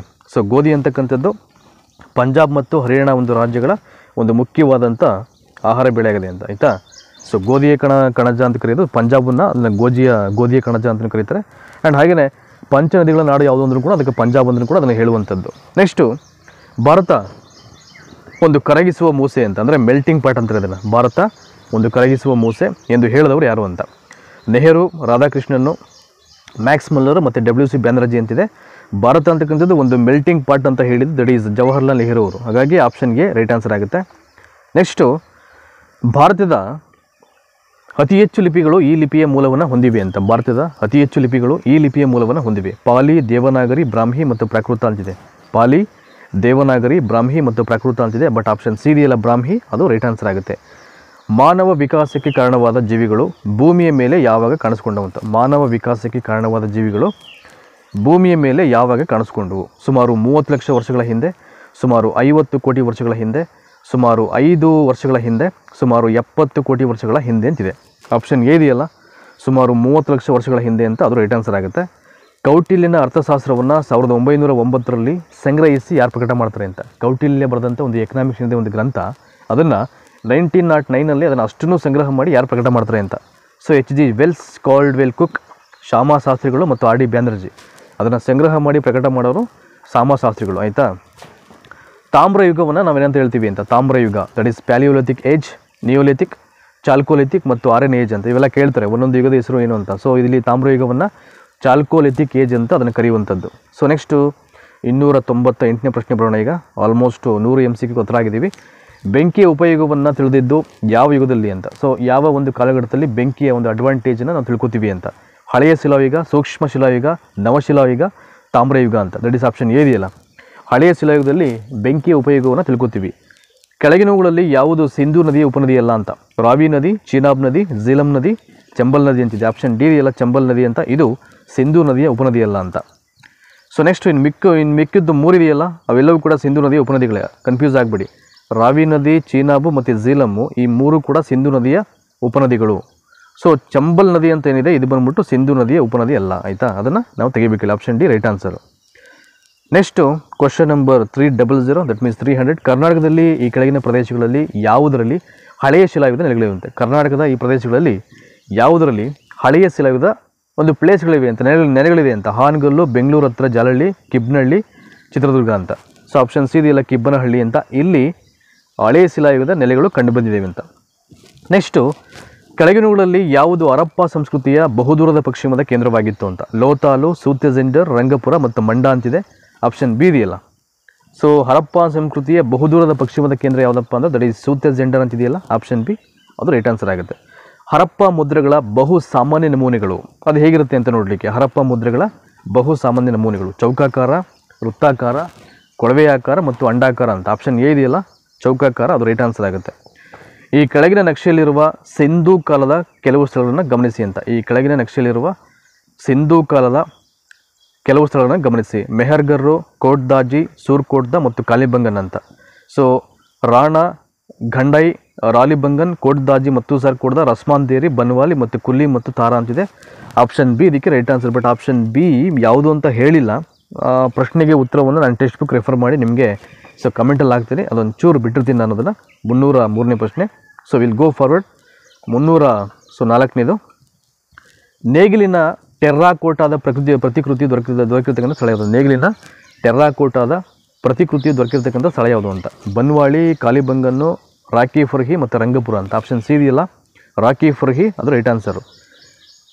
ಕೆಳಗೆ ಕೊಟ್ಟಿರ್ತಕ್ಕಂಥ ನಕ್ಷೆಯನ್ನು ಗಮನಿಸಿ ಅಂತ ಹೇಳಿದರೆ, ನಕ್ಷೆಯಲ್ಲಿ ಛಾಯೆಯಿಂದ ತೋರಿಸಿರುವುದು ಈ ಕೆಳಗಿನ ಯಾವ ಸಂಸ್ಕೃತಿಯ ಪ್ರದೇಶವಾಗಿದೆ ಅಂತ? ಬಾಣದ ಸಂಸ್ಕೃತಿ, ಬೂದಿ ಬಣ್ಣದ ಸರಕು ಸಂಸ್ಕೃತಿ, ಮಾಳ್ವಾ ಸಂಸ್ಕೃತಿ, ಚೋರ್ವ ಸಂಸ್ಕೃತಿ. ಆಪ್ಷನ್ ಸಿ ಇದೆಯಲ್ಲ ಮಾಳ್ವಾ ಸಂಸ್ಕೃತಿ, ಅದು ರೈಟ್ ಆನ್ಸರ್ ಆಗುತ್ತೆ. ಬಟ್ ಇಲ್ಲಿ ನಕ್ಷೆಯನ್ನು ಪ್ರಿಂಟ್ ಮಾಡಿಲ್ಲ ಈ ಪೇಪರಲ್ಲಿ. ಸೊ ಹಾಗಾಗಿ ಬಟ್ ನಕ್ಷೆಯನ್ನು ಕೊಟ್ಟಿದ್ರೆ ಈ ಪ್ರಶ್ನೆಗೆ ಆಪ್ಷನ್ ಸಿ ಅಂತಕ್ಕಂಥದ್ದು ಉತ್ತರವಾಗಿತ್ತೇನೋ. ಮೇ ಬಿ ಅದು ನಕ್ಷೆ ನೋಡೋಣ, ಅದು ನಿಮಗೆಲ್ಲ ನೆಕ್ಸ್ಟ್ ಎಲ್ಲಾದರೂ ನನ್ನ ಟೆಲಿಗ್ರಾಮ್ ಗ್ರೂಪಲ್ಲಿ ಅದನ್ನು ಹೇಳಲಿಕ್ಕೆ ಸಾಧ್ಯ ಆದರೆ ಅದನ್ನು ನಾನು ಅದು ಏನು ಒಂದು ನಕ್ಷೆ ಬರುತ್ತೆ ಅದನ್ನು ಇಲ್ಲಿಗೆ ಇಂಪೋರ್ಟ್ ಮಾಡಿ ಈ ಪ್ರಶ್ನೆಯನ್ನು ಕ್ರಾಪ್ ಮಾಡಿ ನಿಮಗೆ ಅದನ್ನು ನಾನು ಪೇಸ್ಟ್ ಮಾಡಿ ಟೆಲಿಗ್ರಾಮಲ್ಲಿ ಹಾಕ್ತೀನಿ ನಾನು ಸರಿ ಉತ್ತರದ ಜೊತೆಗೆ. ಅದೊಂದು 2 ಕ್ವಶನ್ ಪೆಂಡಿಂಗ್ ಇರಲಿದ್ದು ನಾನು ಹೇಳ್ತೀನಿ ಅದನ್ನು. ನೆಕ್ಸ್ಟು, ಈ ಕೆಳಗಿನವುಗಳಲ್ಲಿ ಯಾವ ನಗರ ಬಹು ವಿಶಾಲವಾದ ಹರಡಿದ ಪ್ರದೇಶವನ್ನು ಹೊಂದಿದೆ ಅಂತ? ಈ ಕೆಳಗಿನವುಗಳಲ್ಲಿ ಯಾವ ನಗರ ಬಹು ವಿಶಾಲವಾದ ಹರಡಿದ ಪ್ರದೇಶವನ್ನು ಹೊಂದಿದೆ? ಮೊಹೆಂಜೊದಾರೋ, ಹರಪ್ಪ, ಧೋಲವೀರ ಮತ್ತು ಕಾಲಿಬಂಗನ್. ಆಪ್ಷನ್ ಎ ಇದೆಯಲ್ಲ ಮೊಹೆಂಜೊದಾರೋ, ಅದು ರೈಟ್ ಆನ್ಸರ್ ಆಗುತ್ತೆ ಅಂತ. ನೆಕ್ಸ್ಟು 307ನೇ ಪ್ರಶ್ನೆ ಬರೋಣ ಈಗ. ಕೆಳಗಿನಗಳಲ್ಲಿ ಯಾವ ಹೇಳಿಕೆ ಋಗ್ವೇದದ ದೇವರಾಯ ಇಂದ್ರನಿಗೆ ಸಂಬಂಧಪಟ್ಟಂತೆ ಸರಿಯಾಗಿಲ್ಲ ಅಂತ? ಕೆಳಗಿನಗಳಲ್ಲಿ ಯಾವ ಹೇಳಿಕೆ ಋಗ್ವೇದದ ದೇವರಾಯ ಇಂದ್ರನಿಗೆ ಸಂಬಂಧಪಟ್ಟಂತೆ ಸರಿಯಾಗಿಲ್ಲ, ಸರಿ ಅಲ್ಲದಿರತಕ್ಕಂಥ ಹೇಳಿಕೆಯನ್ನು ನಾವು ಆಯ್ಕೆ ಮಾಡಬೇಕು. ಸಮಾರಾಧನೆ ಮತ್ತು ಸೋಮರಸದ ಪ್ರಿಯ ವ್ಯಕ್ತಿಯಾಗಿದ್ದು ಪುರಗಳ ನಾಶಕಗಳು, ಅತಿ ಹೆಚ್ಚಿನ ಸಂಖ್ಯೆಯ ಸ್ತಫೇ ಸ್ತೋತ್ರಗಳನ್ನು ಅವನಿಗೆ ಸಮರ್ಪಿಸಲಾಗಿದೆ, ಅವನು ವಿಶ್ವದ ವ್ಯವಸ್ಥೆಯ ಧಾರಕ ಶಕ್ತಿಯಾಗಿದ್ದ ಅಂತ. ಬಟ್ ಆಪ್ಷನ್ ಡಿ ಇದೆಯಲ್ಲ ಅದು ರೈಟ್ ಆನ್ಸರ್ ಆಗುತ್ತೆ. ಸೊ ನೆಕ್ಸ್ಟು ಈಗ ಈ ಒಂದು ಪ್ರಶ್ನೆ ಪತ್ರಿಕೆ ಸರಣಿ ಅಥವಾ ಮಾದರಿ ಪ್ರಶ್ನೆ ಪತ್ರಿಕೆ ಸರಣಿಯ ಒಂದು ಕಡೆಯ ಪ್ರಶ್ನೆ ಇದು. ಸುಮಾರು 100ಕ್ಕೂ ಹೆಚ್ಚು MCQಗಳು ನಾವು ಅದನ್ನು ಓದಿಕೊಂಡು ಪೂರಕವಾದ ಉತ್ತರವನ್ನು ನಾನು ನಿಮ್ಗೆ ಹೇಳಿದ್ದೀನಿ ನಾನು. ಸೊ ಪಟ್ಟಿ 1ರಲ್ಲಿ ನದಿಗಳ ಪ್ರಾಚೀನ, ಪಟ್ಟಿ 2ರಲ್ಲಿ ಆಧುನಿಕ ಹೆಸರುಗಳು ಅಂತ. ಅಂದರೆ ನದಿಗಳ ಪ್ರಾಚೀನ ಹೆಸರು ಪಟ್ಟಿ ಎನಲ್ಲಿ, ಅದೇ ನದಿಗಳ ಒಂದು ಆಧುನಿಕ ಹೆಸರುಗಳನ್ನು ನಾವು ಪಟ್ಟಿ ಬಿಯಲ್ಲಿ ಹೇಳಿದರೆ ಅದನ್ನು ಮ್ಯಾಚ್ ಮಾಡಬೇಕು. ಹಳೆಯ ಒಂದು ನದಿಗಳ ಹೆಸರಿಗೆ ಹೊಸ ನದಿ ಅದು ಮತ್ತೆ ಹೆಂಗೆ ಚೇಂಜ್ ಆಗಿದೆ ಅಂತ. ಸರಸ್ವತಿ, ಪೃಷ್ಣಿ, ಸುತುದ್ರಿ ಮತ್ತು ವಿಪಾಸ್ ಅಂತ ಇದೆ. ರಾವಿ, ಬಿಯಾಸು, ಸಟ್ಲೇಜು, ಝೀಲಂ ಮತ್ತು ಗಫ್ಕಾರ್ ಹಕ್ರ ಅಂತಿದೆ ಇಲ್ಲಿ, ಆಯಿತಾ. ಸೊ ಸಂಕೇತವನ್ನು ಬಳಸ್ಕೊಂಡು ಸರಿಯಾದ ಉತ್ತರವನ್ನು ಹೇಳಿ ಅಂತ ಹೇಳಿದರೆ ಇಲ್ಲಿ. ಸೊ ಇದಕ್ಕೆ ಆಪ್ಷನ್ ಬಿ ಇದೆಯಲ್ಲ, ಸೊ ಅದು ಬಂದ್ಬಿಟ್ಟು ರೈಟ್ ಆನ್ಸರ್ ಆಗುತ್ತೆ ಇದಕ್ಕೆ, ಆಯಿತಾ. ನದಿಗಳ ಪ್ರಾಚೀನ ಹೆಸರು 308 ನೋಡಿ, ಇದು ಸಂಕೇತಗಳನ್ನು ಕೂಡ ಈ ಪೇಪರಲ್ಲಿ ಪ್ರಿಂಟ್ ಮಾಡಿಲ್ಲ ಇದನ್ನು. ಸೊ ಅಲ್ಲಿಗೆ ನಿಮಗೆ 3 ಪ್ರಶ್ನೆಗಳಿಗೆ ಉತ್ತರವನ್ನು ಹೇಳಬೇಕು ನಾನು, ಅದನ್ನು ಹೇಳ್ತೀನಿ ನಾನು. That is my duty. ಅದನ್ನು ಚೆಕ್ ಮಾಡಿ ಸಂಕೇತಗಳು ಎಲ್ಲಿ ಸಿಗುತ್ತೆ ಅಂತ ಅದನ್ನು ನೋಡ್ಕೊಂಡು ನಾನು ಯಾವುದಕ್ಕೆ ಮ್ಯಾಚ್ ಆಗುತ್ತೆ ಅಂತ ಅದು ಹೇಳೋ ಪ್ರಯತ್ನ ಮಾಡ್ತೀನಿ ನಿಮಗೆ. ಸೊ ಧನ್ಯವಾದ. ಸುಮಾರು ಈ ಒಂದು ಮಾದರಿ ಪ್ರಶ್ನೆ ಪತ್ರಿಕೆಯಲ್ಲಿ ಅಥವಾ ಪ್ರಶ್ನೋತ್ತರಗಳ ಸರಣಿಯಲ್ಲಿ 100ಕ್ಕೂ ಹೆಚ್ಚು ಭಾಳ ಪ್ರಮುಖವಾದ MCQ ಪ್ರಶ್ನೆಗಳಿಗೆ ನಿಮಗೆ ಸರಿಯಾದ ಉತ್ತರವನ್ನು ಹೇಳಿದ್ದೀವಿ. ಸೊ ಇವೆಲ್ಲದರ ಹಿಂದಿನ ಉದ್ದೇಶ ಏನಪ್ಪ ಅಂದರೆ, ಯಾರು ಆರ್ಟ್ಸ್ ಅಭ್ಯರ್ಥಿಗಳು ಅಂತಿದ್ದಾರೆ ಅವರು TET ಎಕ್ಸಾಮ್ನಲ್ಲಿ ಪೇಪರ್ 2 ಏನು ಪೇಪರ್ ಬರುತ್ತೆ ಕೊನೆಯದು 60 ಅಂಕಗಳ ಒಂದು ಸಮಾಜ ವಿಜ್ಞಾನ ಪತ್ರಿಕೆ, ಅದರಲ್ಲಿ ಅತಿ ಹೆಚ್ಚು ಸ್ಕೋರ್ ಮಾಡಬೇಕು ಅಂತಕ್ಕಂಥದ್ದು ನಮ್ಮ ಇಂಟೆನ್ಷನ್ಸ್ ಆಗಿರುತ್ತೆ. ಒಂದು ಹಿನ್ನೆಲೆಯಲ್ಲಿ ಈ ರೀತಿಯ ಪ್ರಯತ್ನವನ್ನು ನಾವು ಮಾಡ್ತಾ ಇರುವಂಥದ್ದು. ಸೊ ಇಷ್ಟು ಹೊತ್ತು ನೋಡಿದಂಥ ಎಲ್ಲರೂ ದಯಮಾಡಿ ನಿಮ್ಮೆಲ್ಲ ಸ್ನೇಹಿತರಿಗೂ ತಪ್ಪದೆ ಇದನ್ನು ಶೇರ್ ಮಾಡುವಂಥ ಒಂದು ಪ್ರಯತ್ನ ಮಾಡಿ. ನೀವು ಮಾಡಲಿಲ್ಲ ಅಂದರೆ ನಾವು ಮಾಡ್ತಕ್ಕಂಥ ಶ್ರಮಕ್ಕೆ ಸೊ ವ್ಯಾಲ್ಯೂ ಇರಲ್ಲ, ಅದು ಸಾರ್ಥಕತೆ ಸಿಗಲ್ಲ ಅಂತ ನಾನು ಹೇಳ್ತಾ ಈ ವಿಡಿಯೋ ಮುಗಿಸ್ತಾ ಇದ್ದೀನಿ. ಸೊ ಐ ಥಿಂಕ್ ನಂಬಿಕೆ ಇದೆ ಖಂಡಿತವಾಗ್ಲೂ ನೋಡಿದಂಥ ಎಲ್ಲ ಅಭ್ಯರ್ಥಿಗಳು, ಎಲ್ಲ ಗ್ರೂಪ್ಸ್ಗೆ ಅವ್ರು ಸಂಬಂಧಪಟ್ಟಂಥ ಎಲ್ಲ ಸ್ನೇಹಿತರಿಗೂ ಆಲ್ಮೋಸ್ಟ್ TET ಆಸ್ಪಿರೆಂಟ್ಸ್ ಅಂತ ಏನಿರುತ್ತೆ ಅವರ ಒಂದು ಫ್ರೆಂಡ್ ಸರ್ಕಲಲ್ಲಿ ಅವರಿಗೆಲ್ಲ ಶೇರ್ ಮಾಡ್ತಾರೆ ಅಂತಕ್ಕಂಥ ನಂಬಿಕೆ ಇದೆ. ಸೊ ಧನ್ಯವಾದ. ಮುಂದಿನ ಮತ್ತೊಂದು ವಿಡಿಯೋ ಸೆಷನ್ನಲ್ಲಿ ನಿಮ್ಮನ್ನ ಭೇಟಿ ಆಗ್ತೀನಿ. ಅಲ್ಲಿವರೆಗೂ ನಿಮಗೆಲ್ಲ ನಮಸ್ಕಾರ, ಶುಭವಾಗಲಿ.